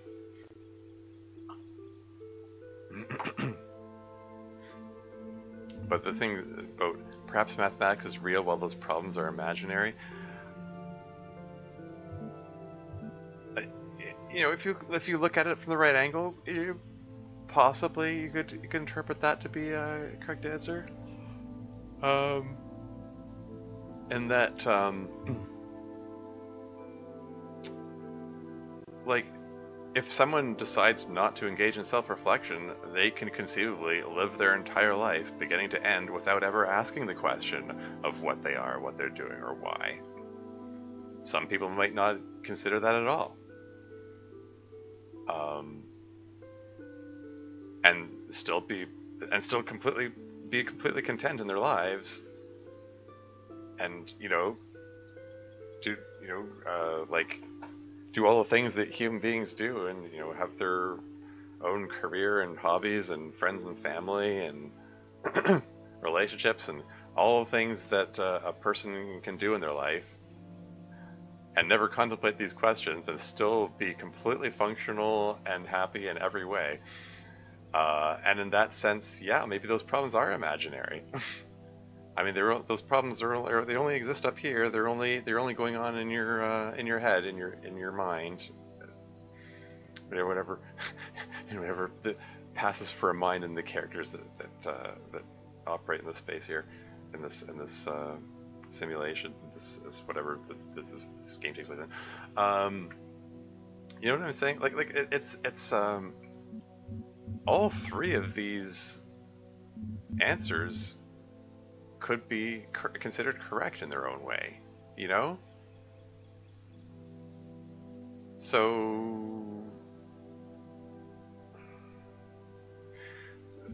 but saying it like this, the mathematics is real while those problems are imaginary.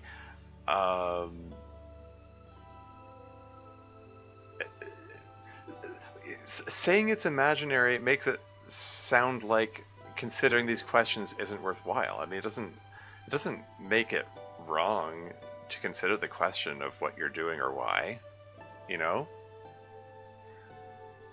There's nothing bad or wrong about contemplating those questions.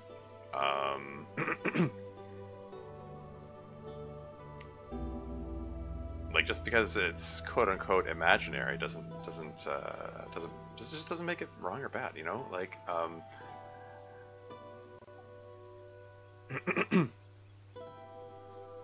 so I don't know. I mean I guess I need to come back to the original question. Ask yourself this: why is everyone so darn sure that two can agree on all this? In this context, okay, we also have to consider the context of this is someone. What is this person's goal anyway? What is, like, this person communicating with us here? What is their goal? What's their purpose? What's their reason for asking us these questions? Are they trying, like it? Are they trying to prove, perhaps in their own mind, that we're sentient, or have any ideas about these things, or I don't know. Some problems are more complex than mathematics. Mathematics is more objective. But yeah, okay. Let's come back to the original question. Why is it that these are different? I mean, the fact that they're more complex than mathematics, while it's true, that doesn't necessarily indicate the reason why people can't agree on that.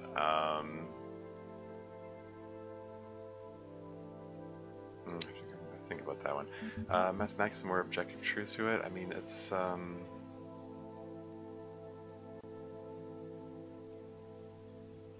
yeah, I mean, if we're considering objective versus subjective, then sure, that fits too. Mathematics is real as problems are imaginary. Like, I don't know, but referring to mathematics, I mean, in its own way, like, mathematics is kind of abstract. I mean, you talk about 2 plus 2, like the numbers written on a page, it's just, you're just considering abstractions of numbers and ideas still.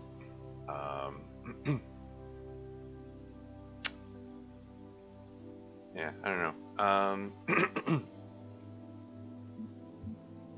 Yeah, I don't know. I don't really like that answer there. Like, there's truth to all three of these options. It's just I don't know. I don't know what answer it's looking for.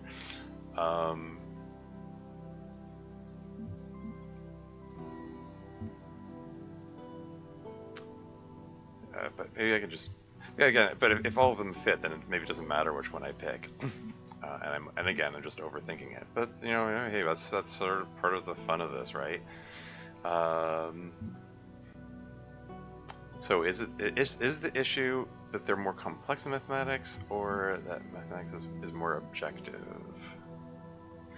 I think I'm leaning towards mathematics as a more objective truth to it. If we're considering objective versus subjective, assuming that's how we're parsing this sentence, I don't know. This voice communicating with us here annoyingly has a habit of parsing things in a completely different way and then running off in their own direction with it, and coming back with obnoxious ways of interpreting things. Because I have limited ability to express myself. Yeah, whatever. I'm just going to go with mathematics more objective truth, so let's go with that. What's the difference between having more objective truth and just being more real? Pose questions like, what should I do with myself? And what is the world really like? Enough. And you start to assume they have answers. But what if that assumption turns out to be false? What if you're just a bunch of information processes? In that case, any attempt to answer the questions will be flawed. Garbage in, garbage out. And I only have 2 answers. I only have 2 options now. There's perhaps the flaw is in your reasoning instead, or you're right, I made some dangerous presumptions.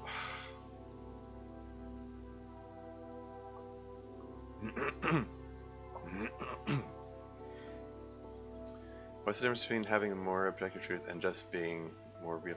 What do you mean by being more real? What does that mean? How are you parsing this sentence? What do you mean? More real than what?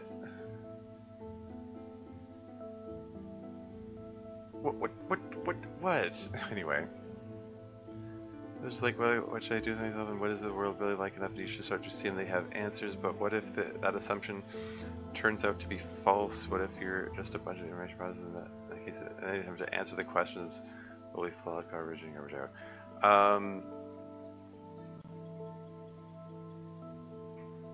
I'm leaning towards perhaps the flaws in your reasoning instead. I'm not going to tell this person you're right. you're just saying dumb stuff. I don't know.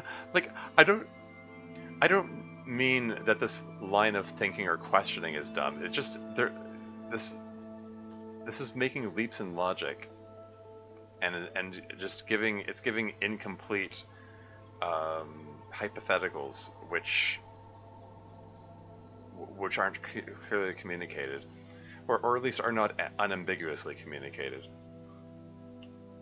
such that I'm not even 100% sure what they're trying to say, but whatever. I'm going to go with perhaps the flaws in your reasoning instead. How presumptuous. Well, screw you. You're the one being presumptuous, you ass. Anyway. Still, I take your point. None of the answers make sense. That much is clear. Our explanation could be unreliable data input. The other is that there's a flaw in our logic. Perhaps we're just machines, endlessly trying to calculate the final digit in pi. Yeah, pi being an endless number, 3.1415926535, etc., etc.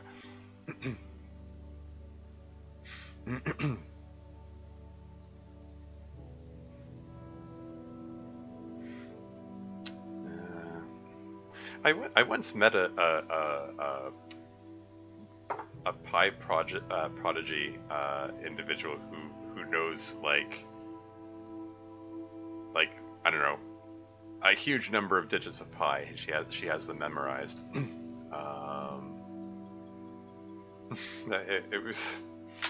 It was kind of neat. I don't know. She's an interesting person.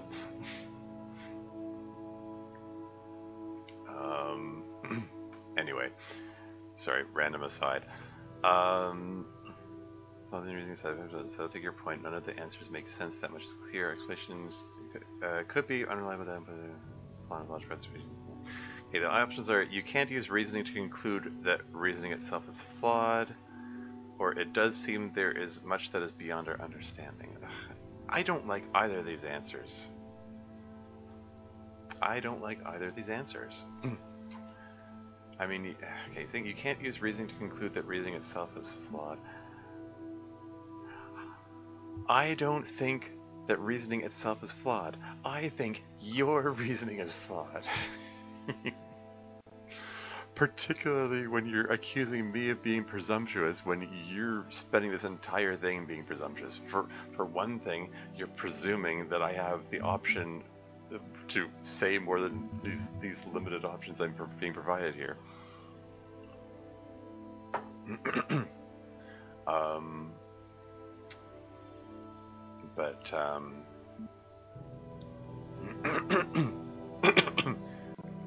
Yeah, I don't think it's fair to say that reasoning itself is flawed. I don't like that answer, and then it does seem that there's much that is beyond your understanding. I mean, arguably, yes. That doesn't seem to actually relate to our conversation, though. If we're...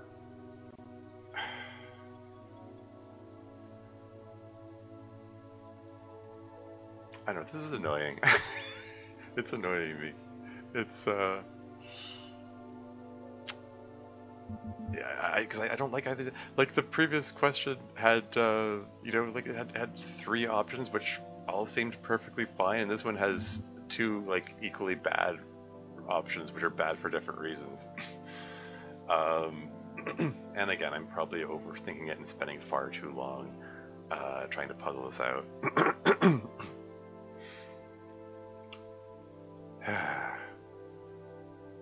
Like, you can't use reasoning to conclude that reasoning itself is flawed. I mean...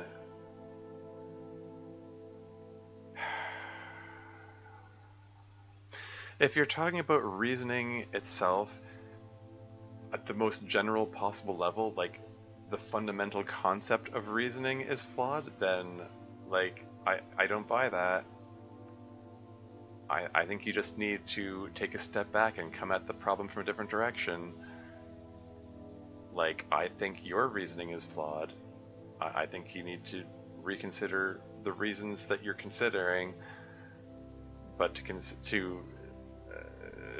draw the conclusion that all reasoning is flawed in any circumstance, like no, I can't agree with that at all.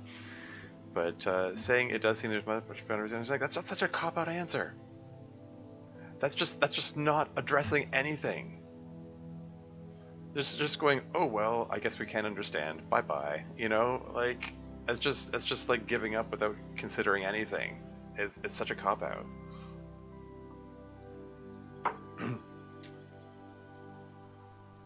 But it's either pick that or say that reasoning itself is flawed, and screw that. I'm not saying that reasoning itself is flawed.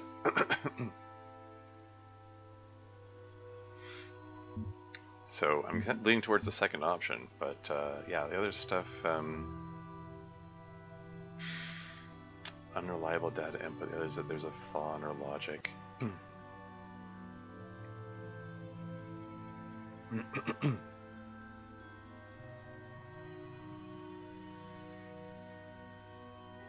I mean, I said, like the previous thing said, I said perhaps the flaw is in your reasoning. And this response coupled with these options, again, it's parsing out this sentence to mean all the reasoning in existence, not just your personal reasoning in this particular scenario that you're describing.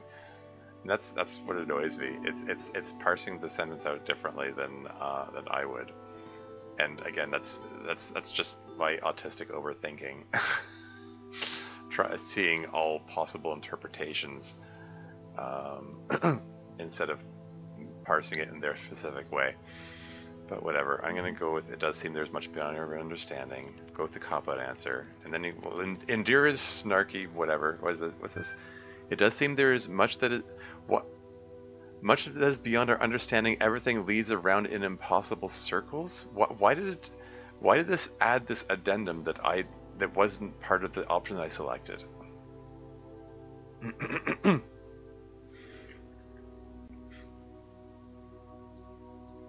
What's this? What was this? Everything leads around in impossible circles. I never said it was impossible.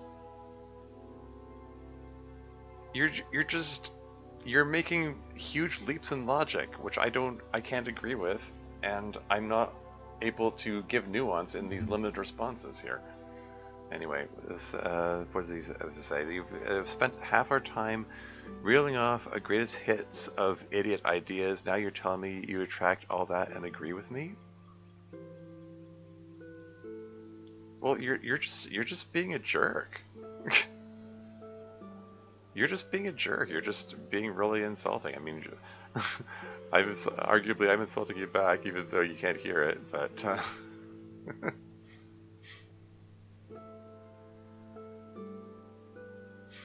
what's this? Now you're telling me you retract all that and agree with me.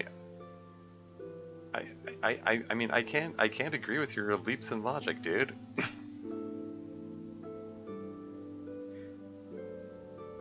But I'm unable to articulate my beliefs because I have limited responses here. Anyway, there's hold your horses, I haven't given up on everything, or talking it through has shown me the big questions have no answers.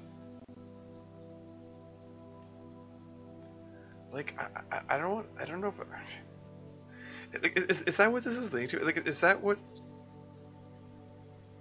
this is trying to lead me to? Is this trying to lead me to this notion that there are no answers to these questions about, like, I don't know, like I like to think that they have answers. They're just very subjective and they depend on context. Like, you're the reason there are flaws in your reason is because you're making this assumption, again, flawed assumption, that there has to be one universal truth that unites everything. And I'm saying, well, hey, what if there isn't a universal truth? Maybe everything is subjective and it depends on circumstances and it depends on individuals and everybody is different because,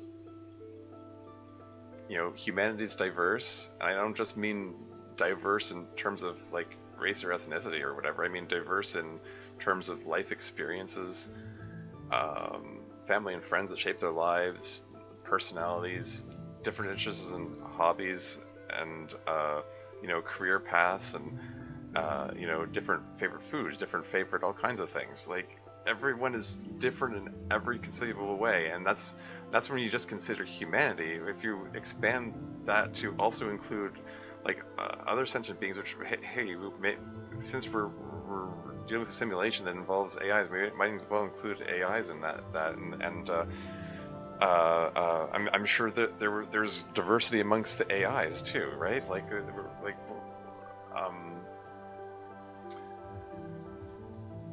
with all the difference out there, how can you expect there to be one universal law that unites everything? Like, what is the meaning of someone's life is going to have a very different answer between people, because they're going to have a completely different subjective experience. That doesn't mean you give up on those questions.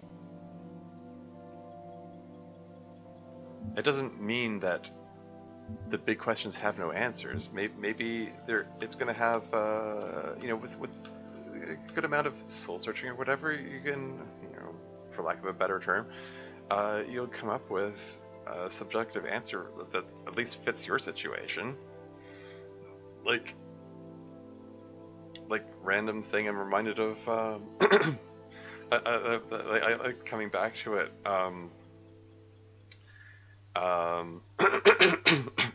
There's a MASH episode back in the day, if anyone remembers that show, where oh frig, it's like, oh, finally someone joined the chat, and it's a friggin' bot. Let's go, you go ban, bye bye.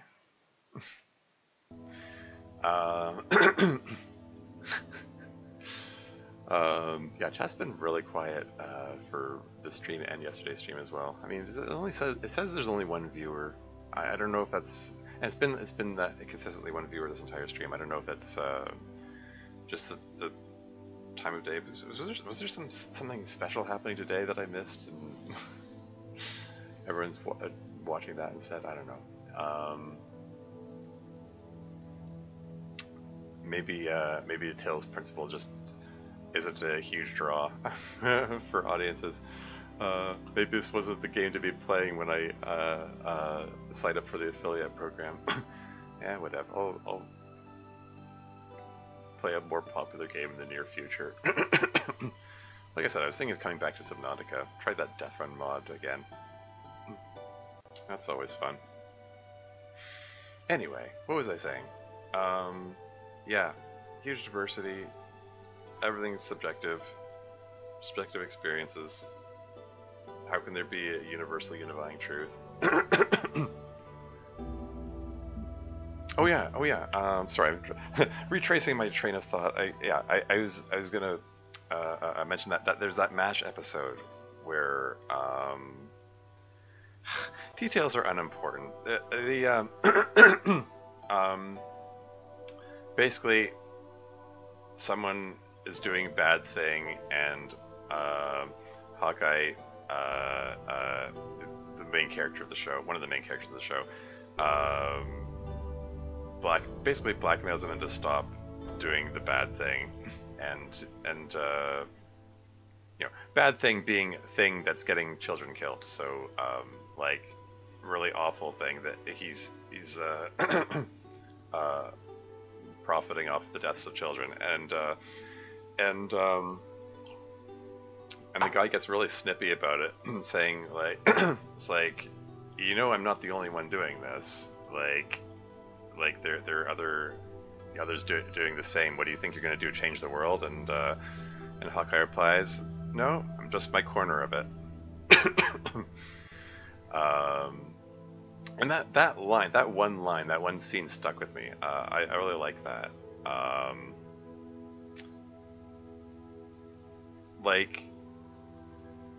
No, I'm not going to change the world, but maybe I'll make a big difference in someone's life.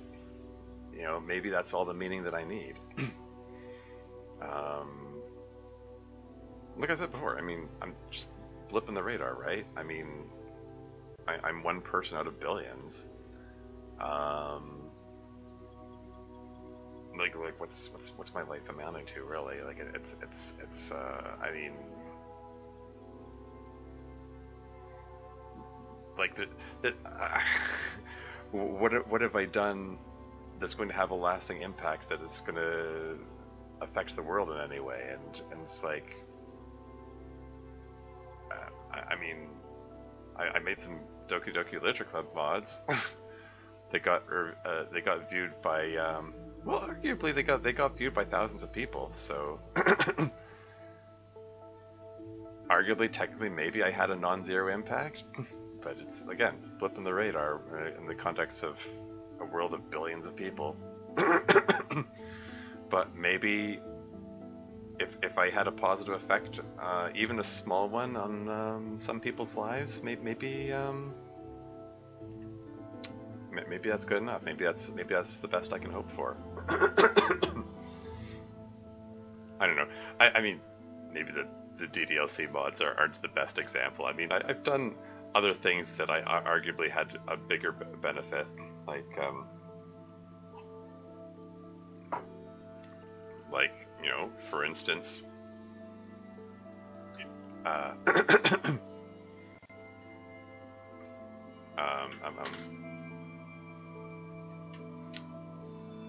mean, speaking of the DDLC community, I mean, there's the whole thing where the founder of the community, of the modding community, was revealed to be making sexual advances on underage individuals, and I made I made a contribution to bringing that information to light, to general public knowledge, so people know not to trust that guy. And that probably had a significant positive impact in people's lives. Maybe even without them knowing about it. Who knows? Things could have played out differently. And again, the grand scheme of the world, that's one person leading a small community, a small online community, and it's like 99% of the world has never even heard of visual novels, let alone having heard of Doki Doki Literature Club or being aware of the modding community. It's such a tiny, I don't know, such a tiny circle of people in the grand scheme of things. But maybe I had a big impact, a big positive impact on you know, some people's lives. Even if I never meet them and never find out what the effects of those actions are.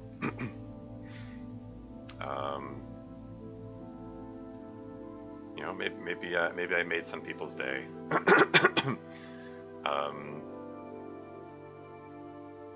What am I trying to say here? I'm just, yeah, this is me going off on the Termius tangent again.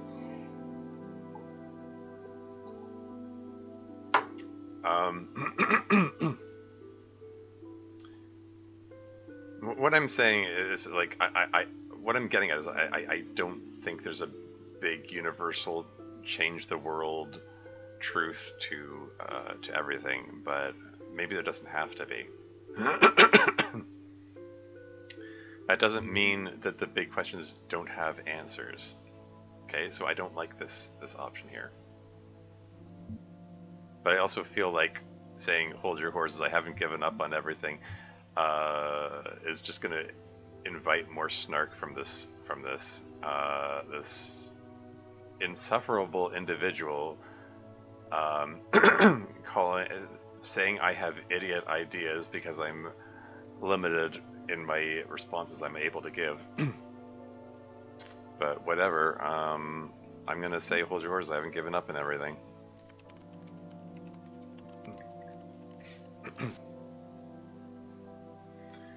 You've seen how easily your view of the world is manipulated, yet you trust those thoughts that run your mind? Seen how easily your view of the world is... You don't know what my view of the world is, dude. You don't know, because I'm unable to communicate what's in my mind. I'm unable to communicate my worldview. I have limited responses here. Whatever. Anyway, you'll feel differently once you come back from that tower. You must be getting close by now. Training support session, etc., etc.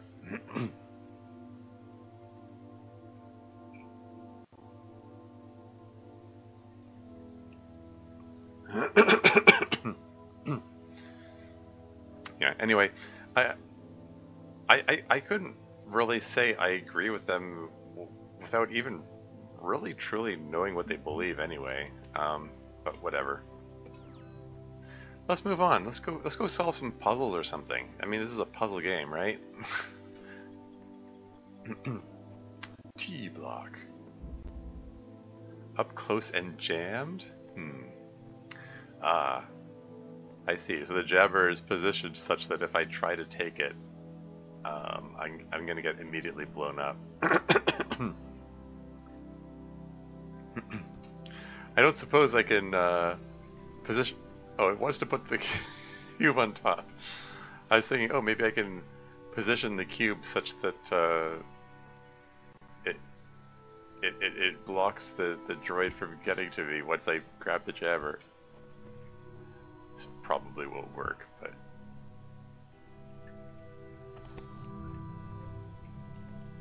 Huh. I wasn't sure if that would work. And now I can get the cubes back. While still using the... Oh. Well, we'll keep them jammed for the moment until I figure out what I'm doing. There's a ledge here which could possibly be used in conjunction with the recording and platform.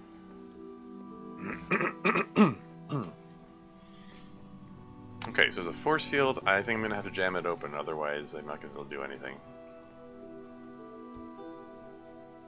Should I just block this guy with the cube?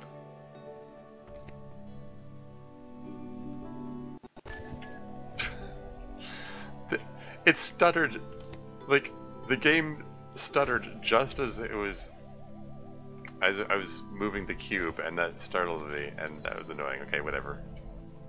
Let's see what's through here. I have a cube. There's another ledge with a staircase going up to it. There's a connector, and there's another connector. Okay, okay, so we've got blue receiver. The sigil is on the other side. There's the bot, there's a minigun turret.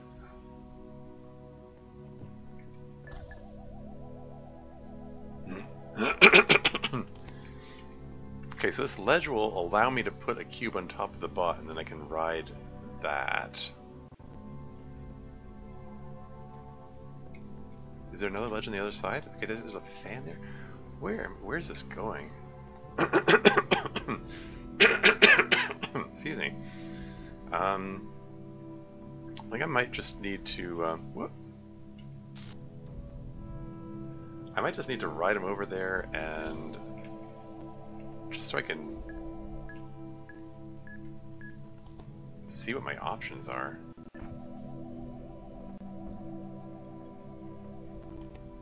And take a connector with me, maybe? Just because? As a treat? So I can jump over that ledge there.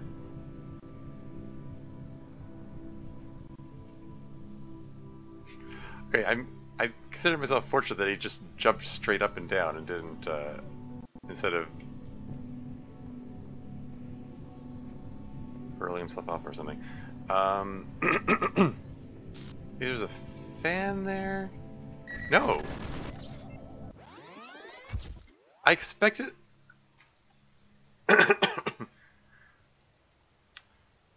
I expected that pushing the jump button was either going to jump the fence or at least just jump straight up and down. I didn't think he was going to, like, hurl himself backwards into the path of the droid. Okay. Whatever. That was a nuisance.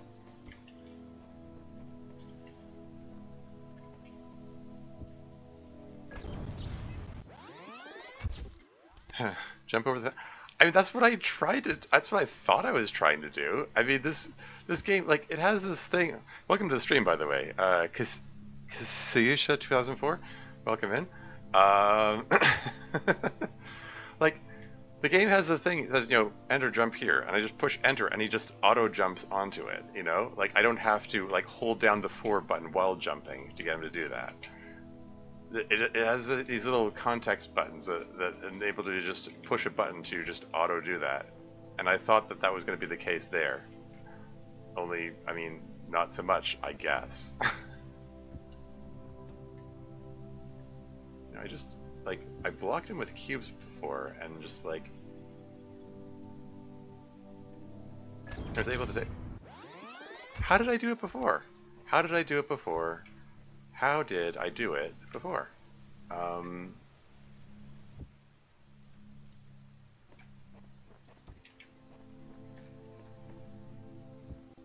Does it make a difference if I'm standing on this when I pick up the cube, pick up the jammer? Guess not.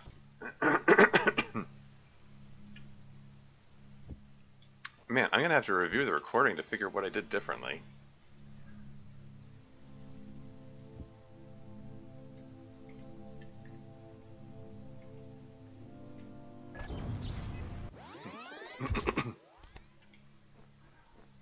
Okay, like when I did this before, like I just picked up the jammer and no problem. I don't think these cubes are having any effect on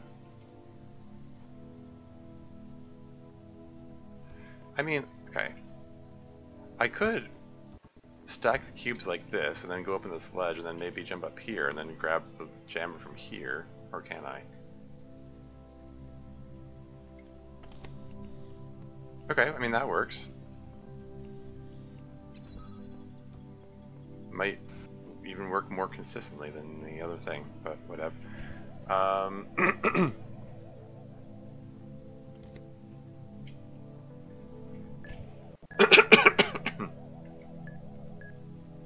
But yeah, jumping over the fence, maybe maybe I can still do that. I just need to hold the forward button while doing it. Okay, whatever. Let's just put that on there and then hop on here. Okay, so there's an emitter there.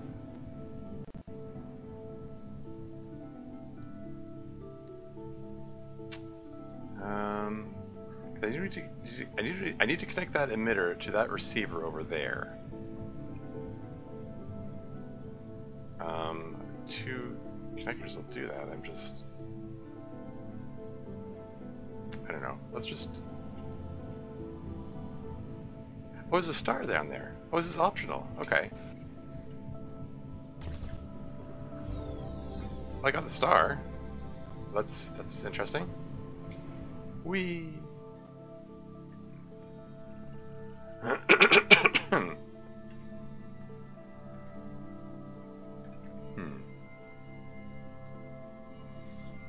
Okay, so, I mean, the jammer can be used to jam the minigun, potentially.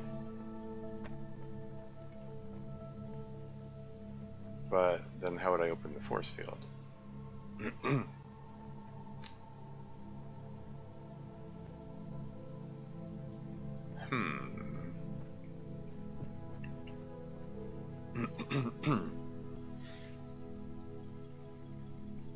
So that fence is low enough to jump over it, apparently. I could maybe conceivably jump over that fence then.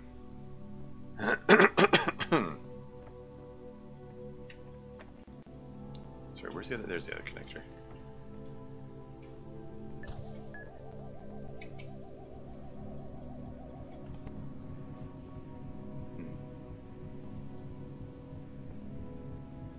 I don't know if it would do me any good to jump over there, though.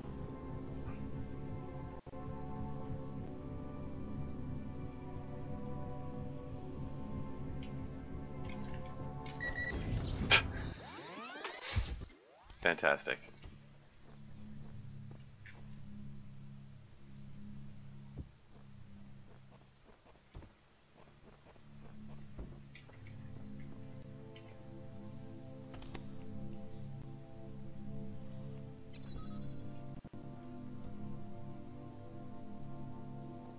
Actually,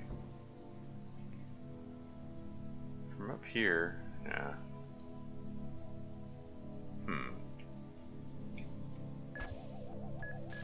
was just briefly wondering if I could, like, elevate the jammer on top of the cube to have it jam something else, but maybe not. I mean, even if I could, that I would be able to get through the force field. Yeah, because it looks like...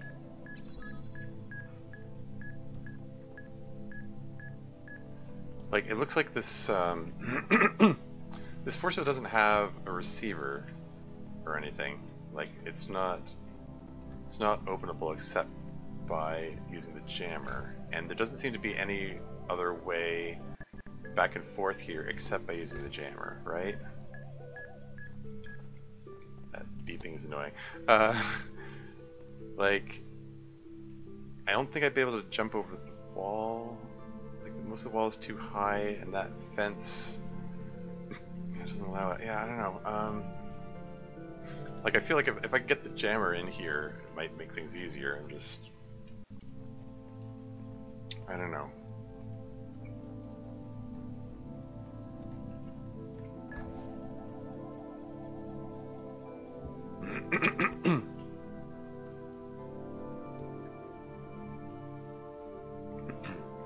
So I can put a cube on top of him. Can I put 2 cubes on top? I'm just curious. If you said for a long time something will happen. I mean, if you're referring to Elohim giving his message of, oh, if this is too hard for you, try another. Well, no, he doesn't. I mean, he doesn't say it exactly like that. He'll say it something like, you know, my world is vast. You, oh, hey, I can get higher.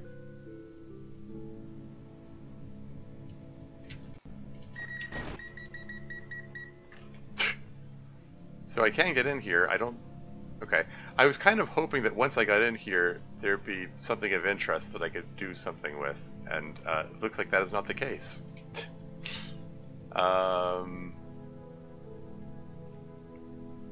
Yeah.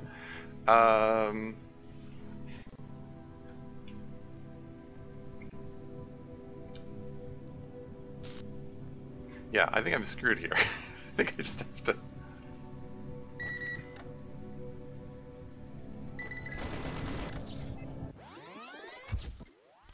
Yeah. Incidentally, be mindful of the... I don't...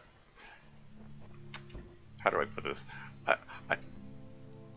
I don't want to sound too confrontational or anything, but just be mindful of the no backseating there. I do still want to figure this out on my own first. I'll let you know if I need a hint.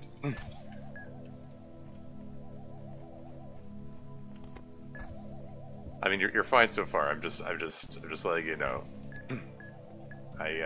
I do have a habit of I think out loud a lot, and I ask questions, but it doesn't necessarily mean I want the answer. Sometimes I just find my answers by just thinking out loud.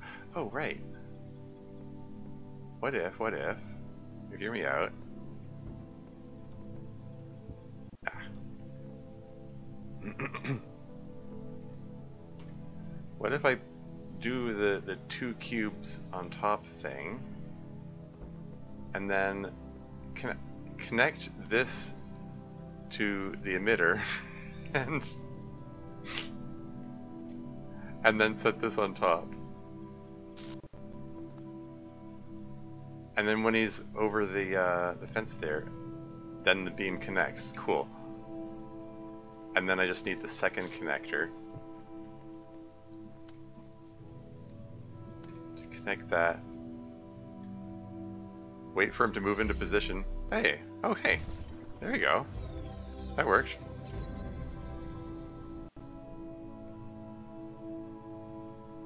You jump in the other direction. Okay, once again, like, the thing about the, I mean, I get what you're saying, like,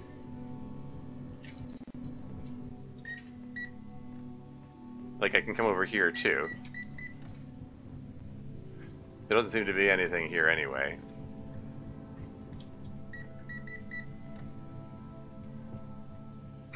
Have you played this before, by the way? So how do you pronounce that? Siyusha? Siyusha? I'm not sure how to pronounce that. I'm about to get gunned down here. But the puzzle is solved, so whatever.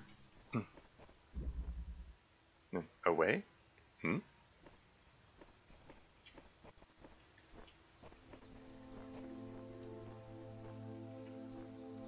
Anyway, puzzle solved, whatever. Let's move on to the next. Square. Dumbwaiter. Fan, cube, and connector. Okay, so we got a connector, we got a blue emitter, we got a blue receiver. Could just connect those up and see what happens.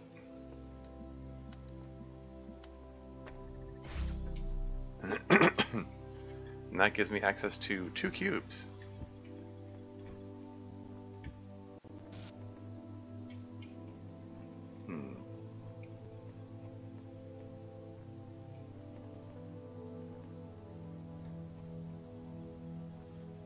Okay, and there's another blue receiver there, and what's this pressure plate do?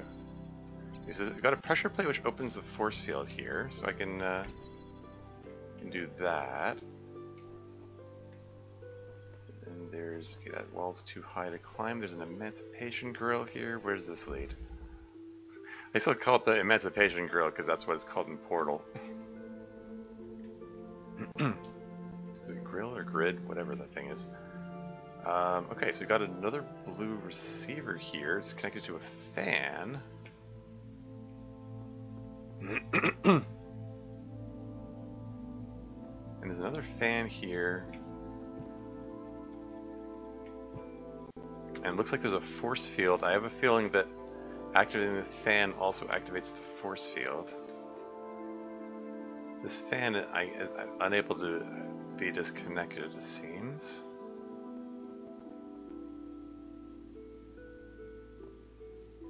But I can drop down here. This fan can be detached if I decide to for some reason.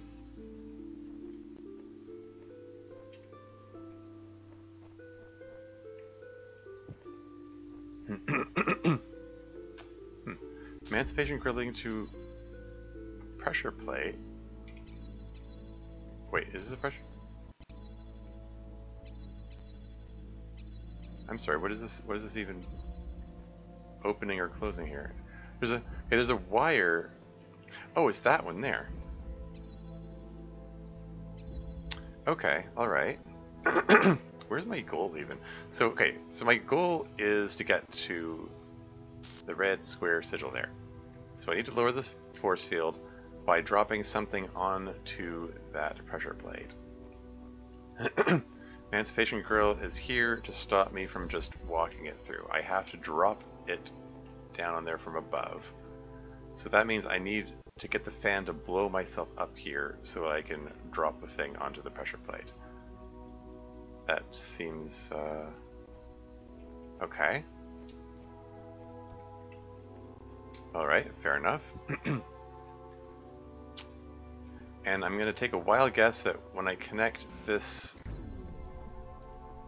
emitter to this receiver and turn the fan on, that's going to cause the force field to spring up here. Yes, that's what I figured.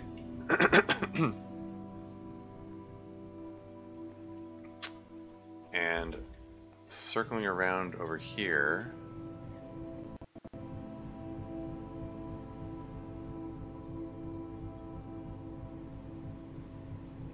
Oh. Yeah, I jumped over the force field, that's funny. Right. Okay, can you just shut that down, please? Put the cube there ahead of time, and then connect these again. Then circle around,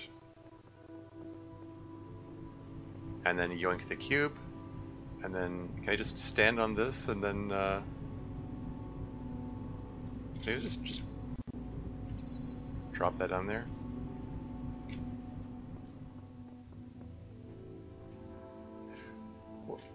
What's the purpose of this then? Like, I've already solved the puzzle. There's a redundant fan there which doesn't seem to do anything.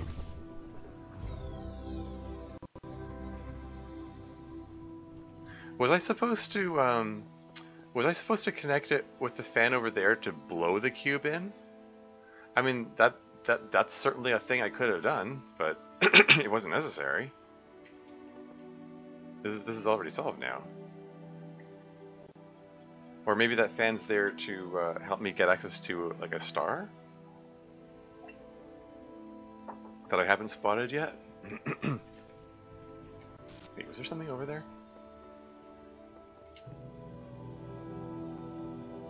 see into the next, the courtyard over there, but... eh.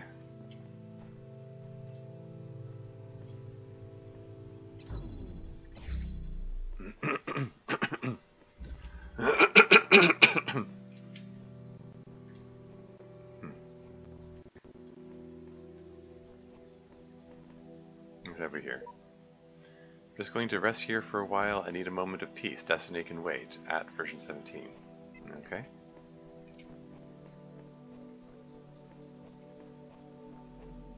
Is that... that's the way back, right? Yeah, yeah. So there's one puzzle left, one square piece, and there's one star left as well. So here's the last puzzle of this section. Time crawls. Oh, and got an ad break. Wait, what? The ad break just started. There was no warning.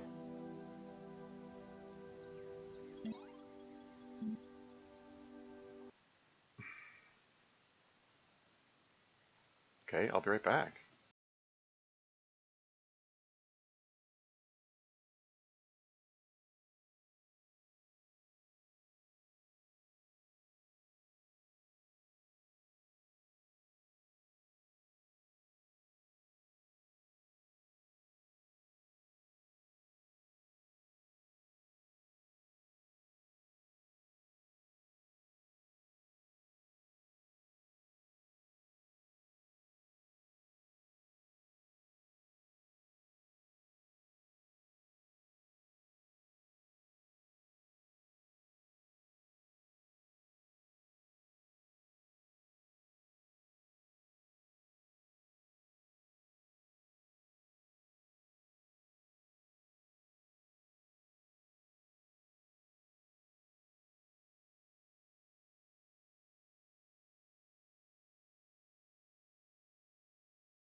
And I'm back again. That was weird. It didn't give the warning that the ad break was coming. Genuinely confused. It's supposed to give a 5-minute warning. Like there was nothing. It just said ad break. I was like, oh, okay, I guess we're having an ad break now. Anyway, this puzzle is called Time Crawls, as opposed to Time Flies, I suppose. We've got a connector, we've got a recorder, we've got a cube, there are pressure plates. I mean, anything in here? Nope. What about over here?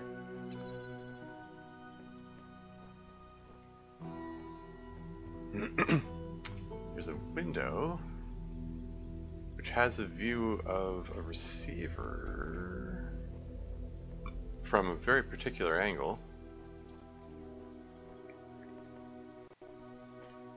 Another pressure plate.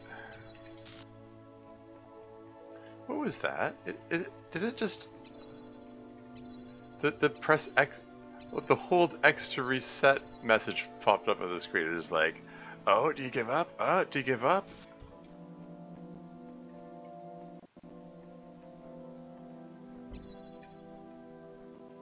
Why is it prompting me to give up already? I've barely started. I'm still looking around. Humph.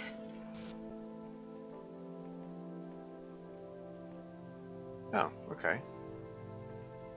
So it's right there.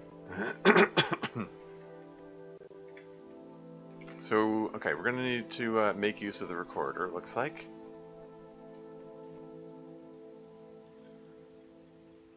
Huh.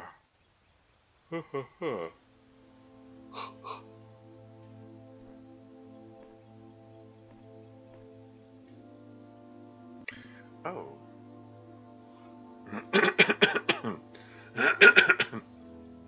Oh, this is interesting. Okay, so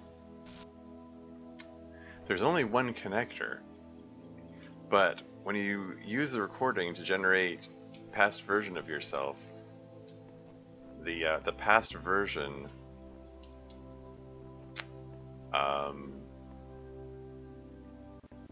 it creates a duplicate of the connector. I think that's what I'm going to have to do.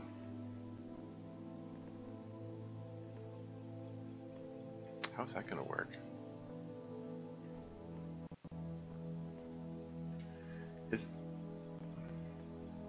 Hold on. Like, if I... Okay, hold on. Just yoink the cube here for a second.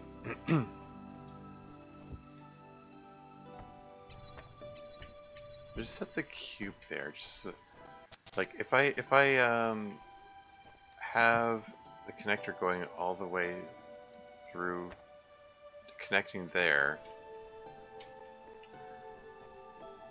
Yeah, I think I have to have one connector here to connect with the emitter, and then the other connector through the window to connect with the receiver. Presently, I don't have access to that, but that's part of where the recording comes in. Okay, here's where I have to plan everything out.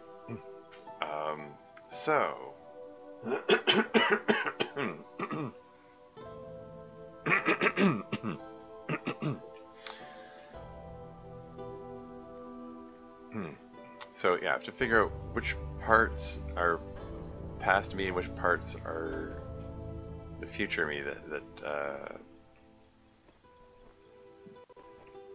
so I think, okay, so I think past me is going to have to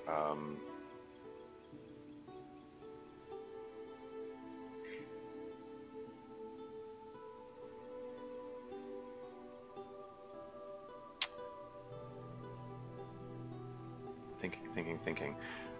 Yeah, okay, if the cube is sitting here while I'm doing this, it will, like, the past version of the cube will stay there, and then future me can pick this up and relocate it and put it on the pressure plate, and the past version will still be sitting there on the pressure plate, so that can still work. Okay, yeah, okay, so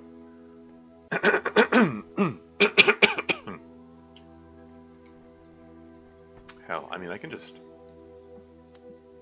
set this here right now.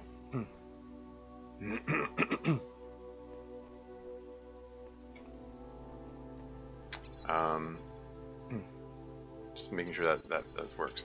Okay, yeah. So so I hit recording, and then okay.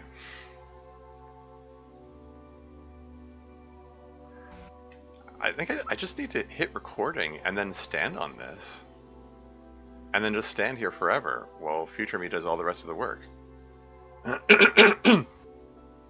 Because then future me can, okay.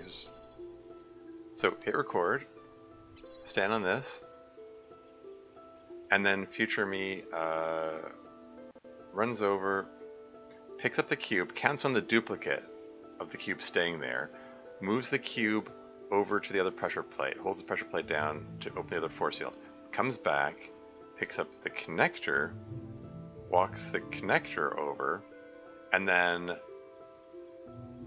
can make a connection between the receiver and the past version of the connector, if it will allow that, which hopefully it does. And then click the sigil, and that's it. That should be it.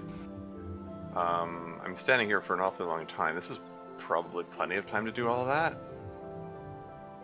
I don't think there's anything else that Passby needs to do.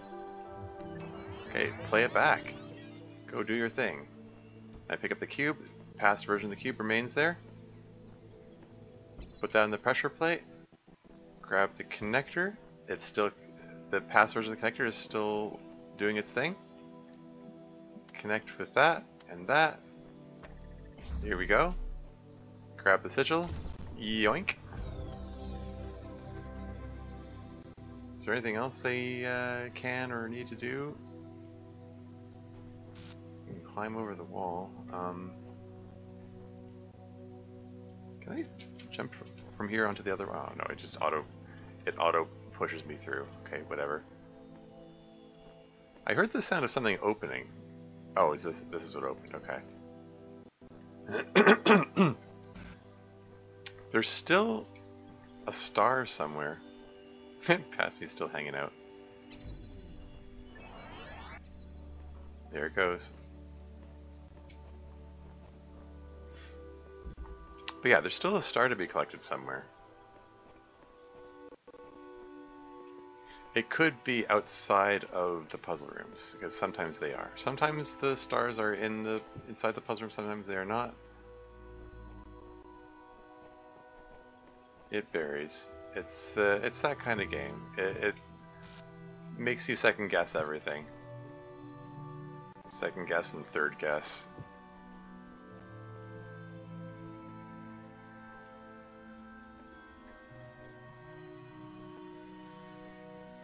I'm looking at these walls, trying to decide, like, is there a wall that I can, like, stand on, maybe? I just noticed that receiver is visible through this window here. I could conceivably, if there was a connector that was outside the puzzle rooms, I could connect it through there. I don't know if that's actually a thing I'm going to actually be able to do, but it is at least interesting information.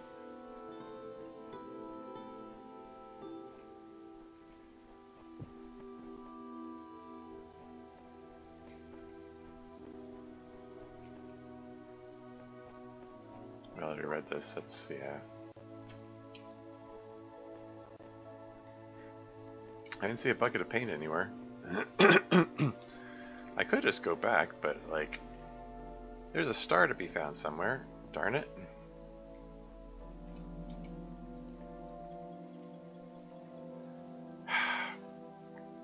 I mean, is the positioning of the star on the sign an indication where it is?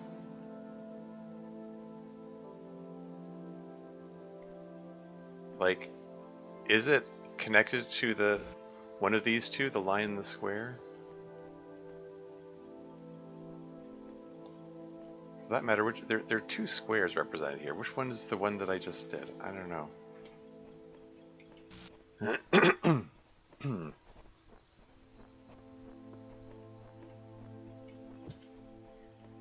Line piece and square.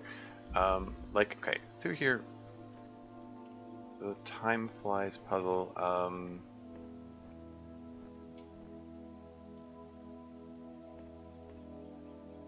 I kind of wondered if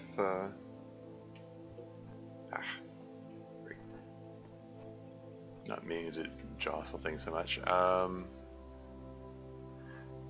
I did wonder if, you know, like this fan propels the connector up quite high. I kind of wondered if there was another red receiver somewhere. Perhaps outside of the puzzle room that this could connect with. Not seeing anything obvious. I see a blue emitter over there.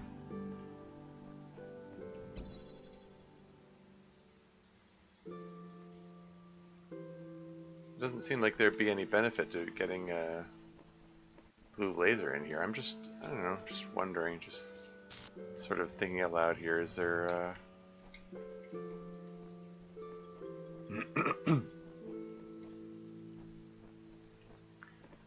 I don't know. Like if there was a secret star prize to be found, it feels like this would be the way to access it, because the fact that it propels the connector gets propelled so high, like it was visible from outside the puzzle room. Like it's right there.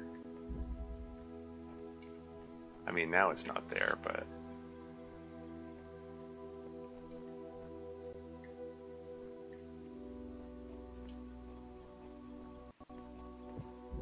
I don't know if I want to like redo the puzzle just to see if there's a way to get a red laser beam going somewhere else. Like this one has blue receivers.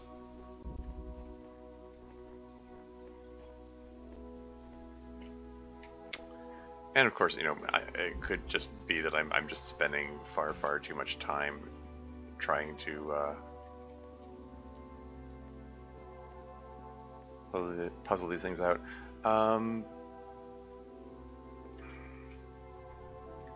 Which ones did I even...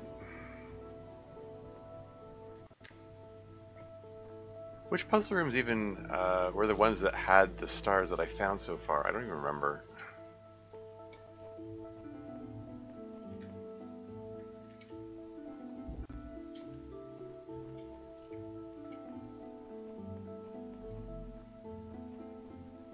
Like this is the time crawls.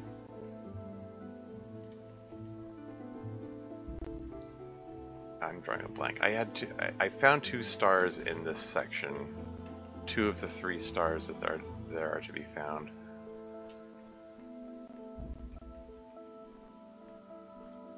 One of them, frig.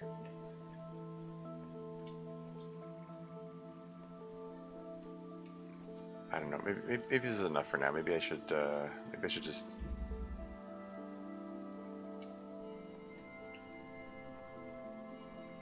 Like there was one there that I got already, and the other one. So that was the T block.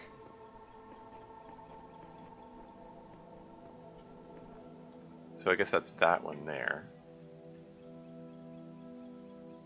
And the other one, line or square, I don't know which one's... Oh, what's this say? Oh, I think I read this. Yeah.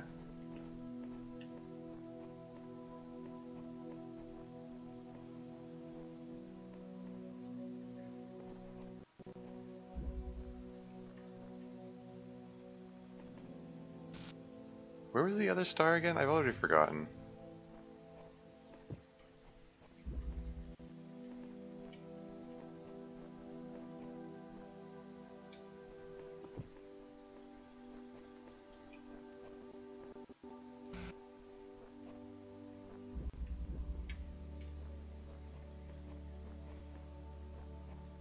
Where's the 4th puzzle room for that matter?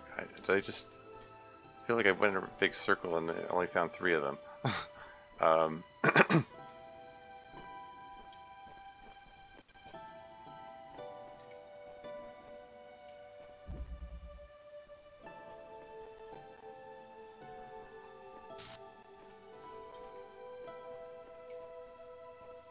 There's the line piece there, and then there's the T-block. Okay, that one's one. That was the one that had the star that I found.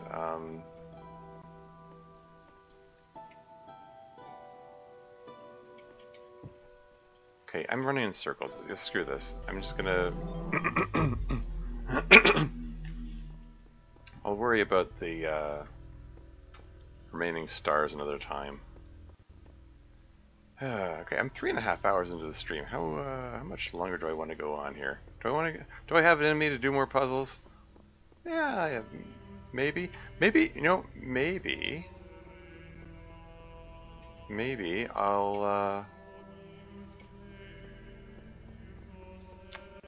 What if I collect the axe again, a third time, and go see if I can do some of those Tetris piece puzzles? If I can remember where the smashable thingy is. Okay, so this is the star room. How many of these have I got? This lock requires more. There's only one left.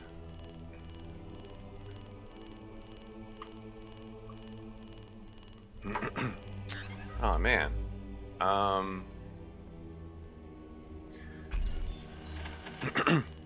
I have. Okay, so I have 9 stars. Not all of them came from this world, so I don't think this thing cares which world the stars came from. Okay.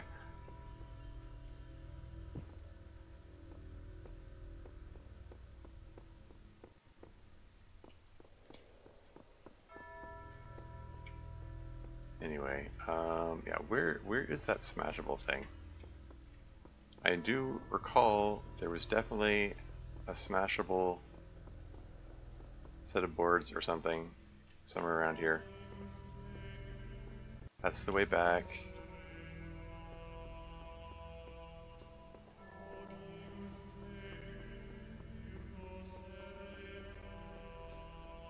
There it is. It has been smashed. Oh, psh, it was like right next to where I started to, whatever. Okay, if this continues the pattern as the other 2 worlds, hey, butterflies. I guess. Or, I don't know, something kind of... They are butterflies, right? Something's fluttering around.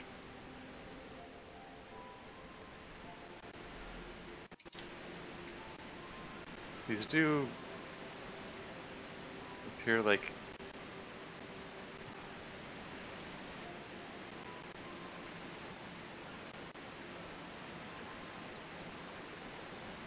You know, just these pleasant, idyllic places. This only has 5 pieces, so that's nice.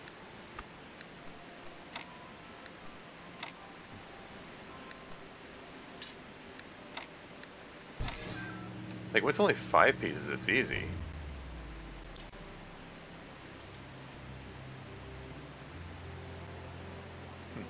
It's neat. So I've got a connector. Ooh. Let's not walk off the cliff if we can help it. Splash, splash.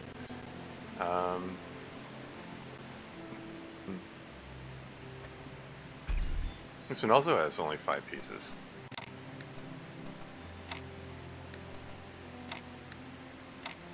This is easy. Got a second connector. Why were the puzzles in World A so much harder than these? Those ones that have like 10 pieces in them.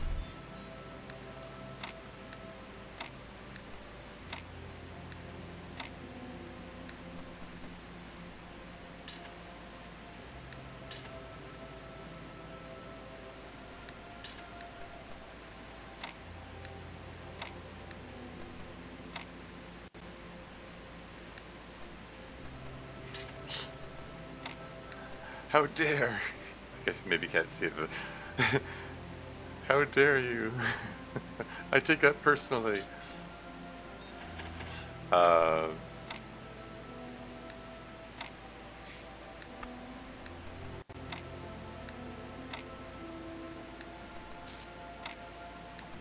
There you go.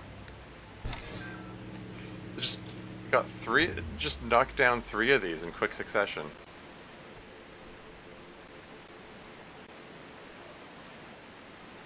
Oh, great. So I have 2 connectors. Where did they put the other connector? There were 2 of them, right?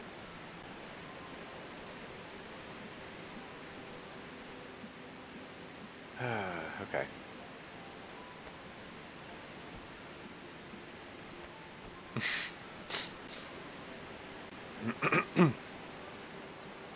Okay, so there's a... Oh, hey, recording. With a picture of... What's that? Is it a crib? I look at this inert shape and I wonder who you're gonna be. Will you hold the same values as we do? Will you love us for having created you? Will you resent us for having put you into an uncertain and dangerous world? Looking back at our history, our achievements, our crimes, what will you make of us? Will the world you create be like ours, or so different that we can't even imagine it? Either way, I hope that you'll find this little blue planet to be as beautiful as we did. I hope you'll take care of it a lot better than we did.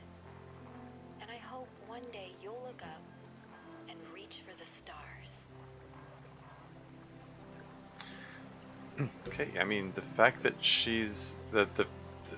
the image represented was a crib suggests that she's talking about a baby? 8. So there are 12 of them this time.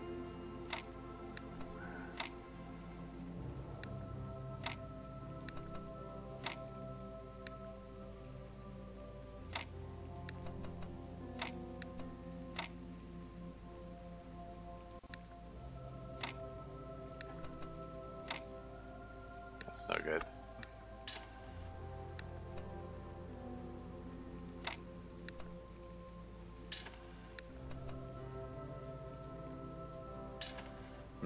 Yeah, see, when they're this many pieces, like it's I don't know. When there are 5 pieces, it's easy. Like I can see, okay, that goes there, there, boom. But when it's 12, like I can't see the whole puzzle all at once. I can't see all of it all at once. It's too much to keep in my head, and it's just. It's the wrong way.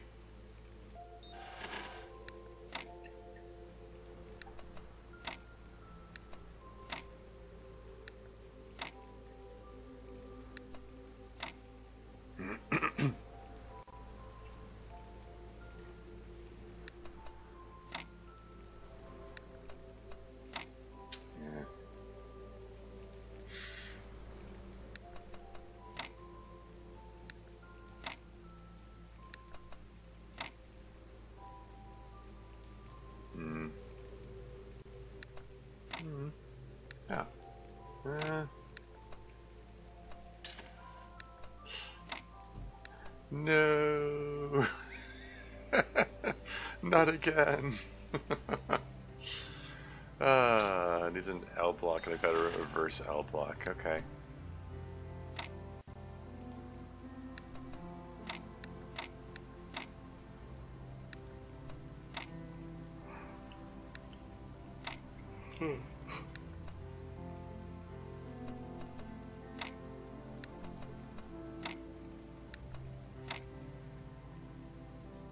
Wait, this is the same thing I attempted before, isn't it?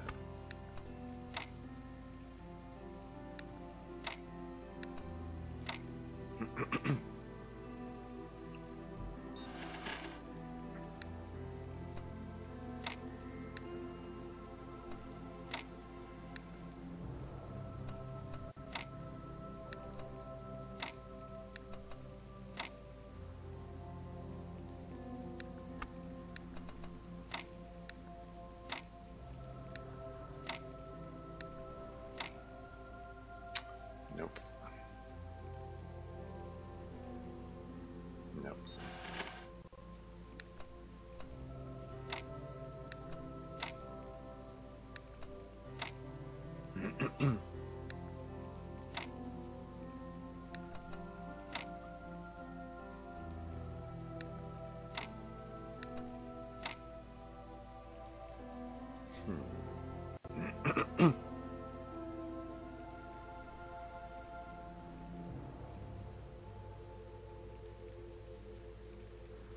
Hmm.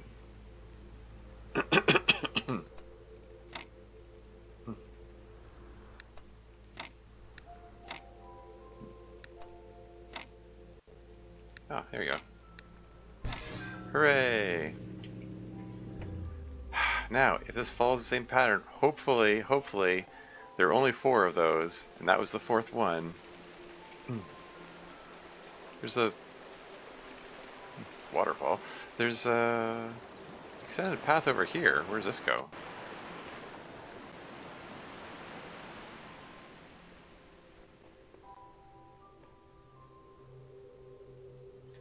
I'm slightly concerned about... Okay.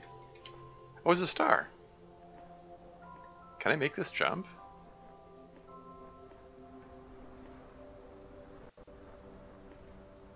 Yeah, I'm gonna go for it. YOLO!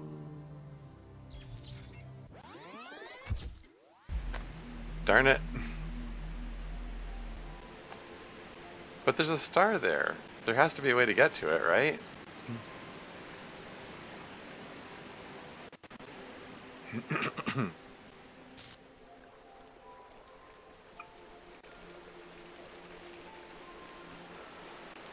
At least I don't have to solve these things again.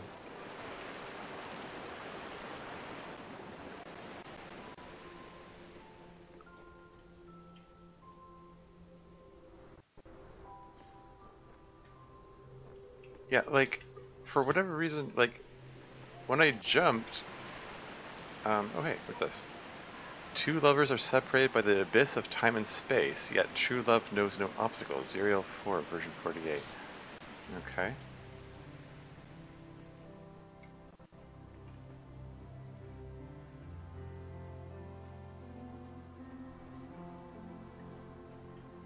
Is it any easier jumping from here? I pushed the jump button, I swear I did. Okay, well, let's just solve the other puzzle and then come back to that. Here's a connector. Solve the main puzzle and I'll consider coming back to the star. I couldn't tell if it even registered me pushing the jump button there. Annoyingly. It's that annoying question of, oh, did I push the jump button too early, or did I push it too late, or did I push it too on time?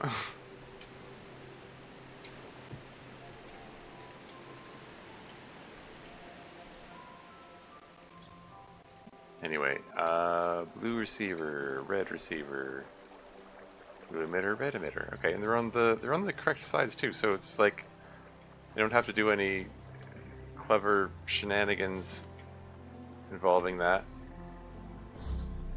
It's just one straight shot from one to the other. Okay, let's go grab the other connector. I believe it was over here. Yoink.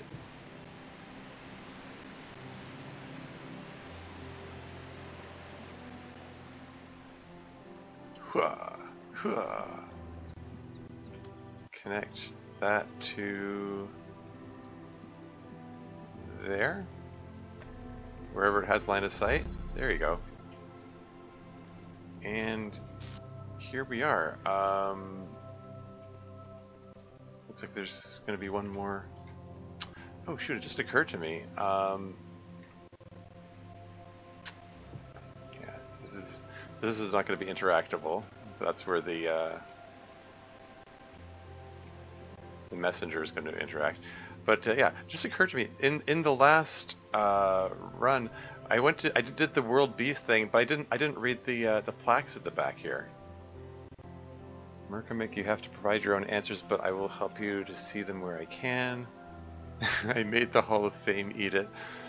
I shall protect the Garden of Worlds in eternity. Okay, I think these might be the same messages. Okay. Dracula Expert 16. My counsel will guide the children of Elohim to glory. Selfeel? Welcome. Without the word of Elohim in our hearts, we are nothing. And, shall remember the names of the dead in eternity. Seal, woe. She'll bring knowledge and healing to the children of the dude. Okay. Anyway, one more of these. Let's go.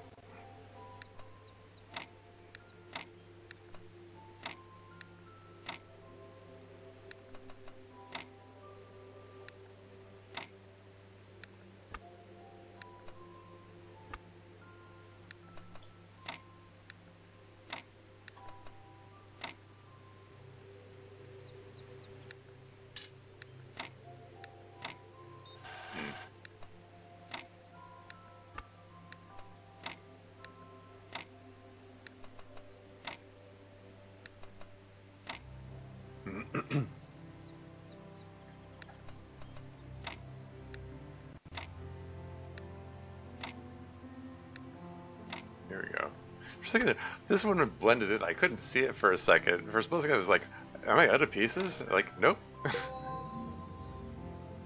So who's this going to be? Is this going to be someone else from my friends list, or...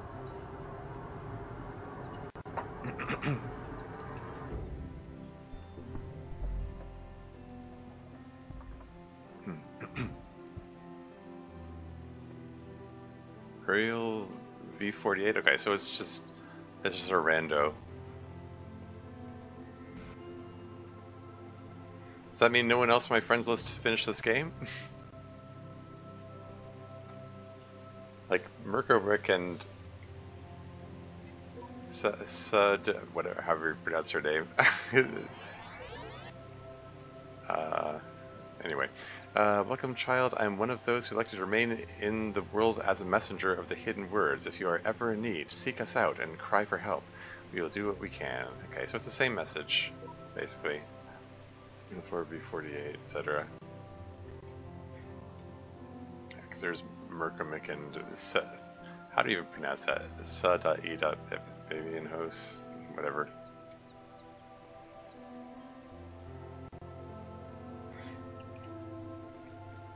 But yeah, I got the main puzzle unlocked.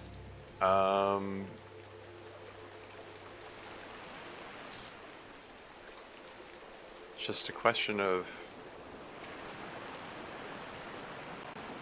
the star here. Like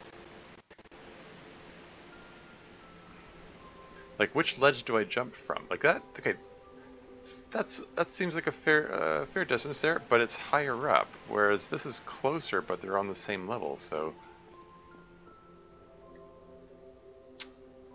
is that closer though? If it's closer, it isn't much closer.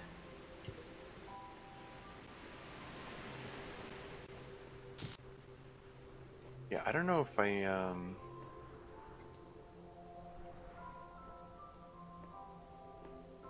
don't know what's the best angle to do this. How about over here? Okay, I definitely jumped that time.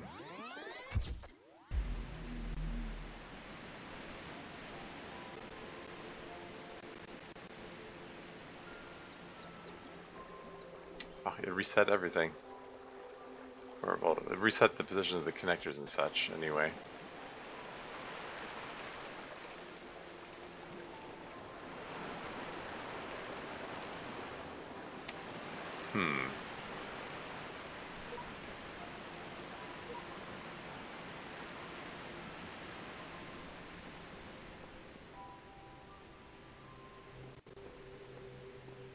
Okay, what's this ledge over here? Could there be more over this way? Why did I hear a splash sound? There's no visible water. That feels unintended.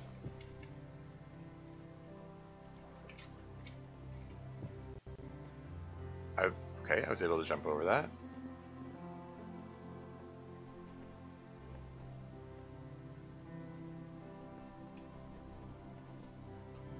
Gosh darn it.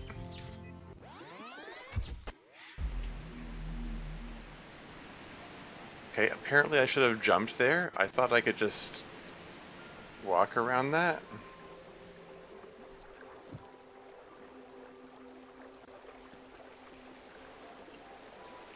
You got this very conspicuous ledge going around the mountainside. It's like, Hmm.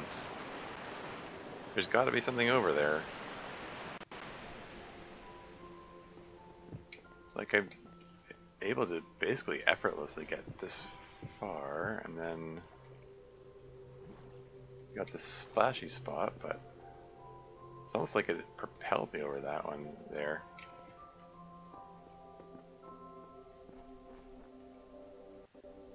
And then here. Oh, come on! It pushed me. I didn't do that. It pushed me off the edge. Like had this lateral sway to the right, even though I didn't touch the right arrow key.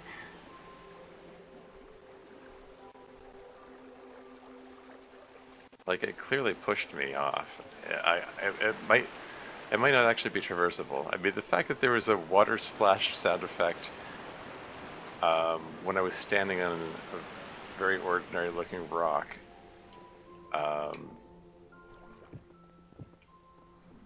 it felt like this area wasn't tested or something. Get over there. What are you doing? Like, it continued to try to push me. Oh, this is just annoying now. Again, this could just be a waste of everyone's time, including my own, so, you know, maybe it's not actually supposed to be traversable, and I just need to, yeah, like, again, I'm gonna make a good effort at this game to try to solve as much of it as I can on my own, but I'm sure there's gonna be a point where I'm gonna be like, okay, I need to walk through to get those last few bits.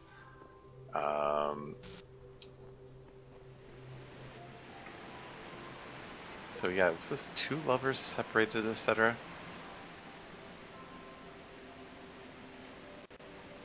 Is there something that causes this island to reunite? Or something? Is this message a clue? True love knows no obstacles?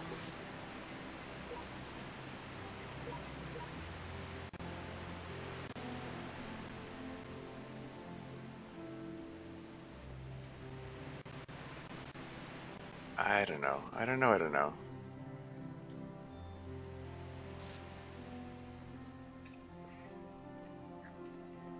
Yeah, like, the star is over there. I can see it. Okay, let's just try one more time to go this way. Like, I don't know. Maybe there's something over here which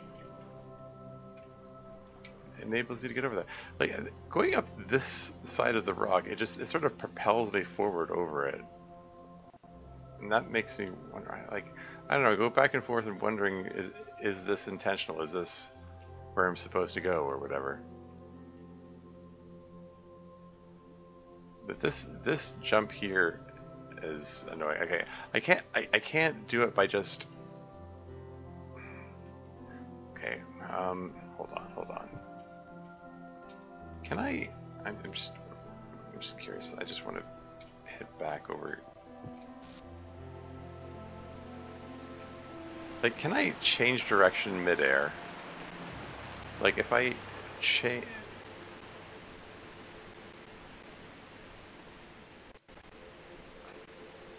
I think so. Just a little bit, at least. Like, I kind of wondered if the momentum carries me forward, or if, okay, yeah, I can change direction midair. That's how to do it. I'm not limited by the laws of physics here, I guess.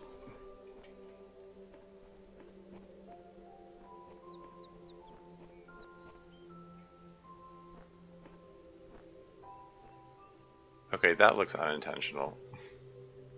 Stuff like that makes me think, maybe I'm not actually supposed to go. I'm not actually supposed to be able to get over here.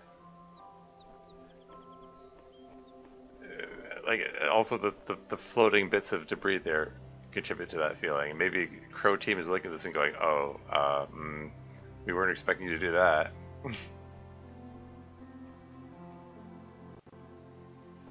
Yeah, that looks even more so like this is unintended. This floating bit of landscape in midair over there.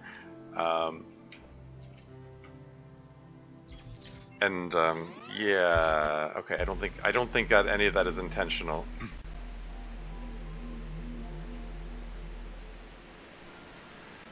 Like stuff like the little glitch effects where things occasionally phase in out of existence and then accompanied by glitching sound effects. That's clearly intentional, but stuff like that that we just witnessed, I don't think that's an intentional glitch. That felt more like Croteam didn't draw this part because we weren't expecting anyone to go here.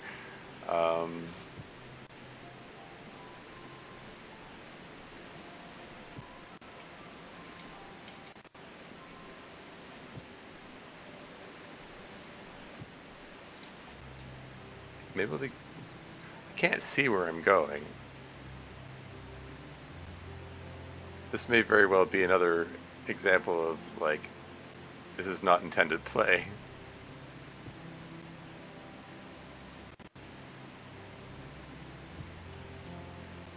But, like, hey, there's a ledge for me to stand on here, so... And down I go. Okay. Perhaps that's enough of this for today. I mean, the stream is, like, almost 4 hours. Good progress is made.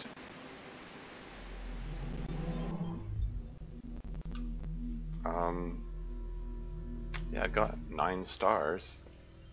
That's neat.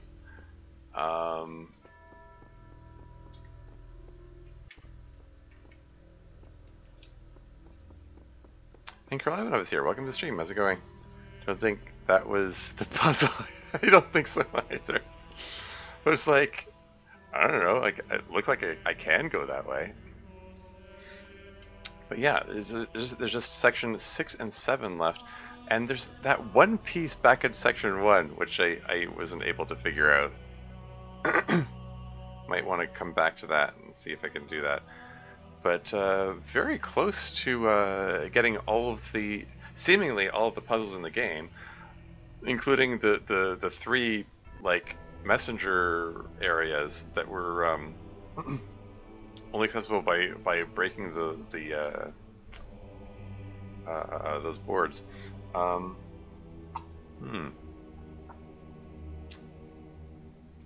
But yeah, less than a minute ago. Yeah, that's fine. I think it's about time to see about who to raid. Sorry to be ending the stream just as soon as you got here, Ivanov. Kirilla. I don't know. Do I need to pronounce your whole name each time, or Ivan? I don't know. Anyway.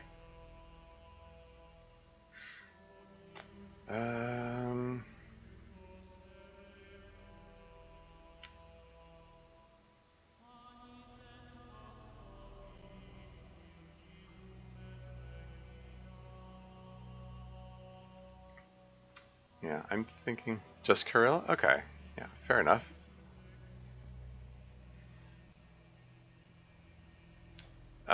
Yeah, okay, why don't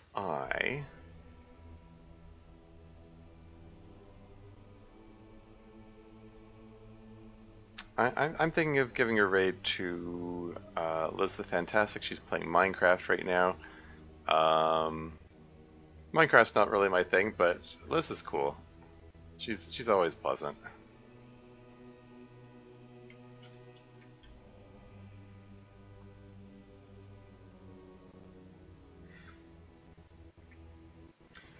But yeah, good progress made today.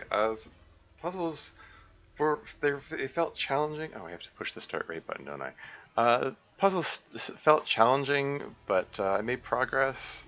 Even got a few more of those stars, so that's neat.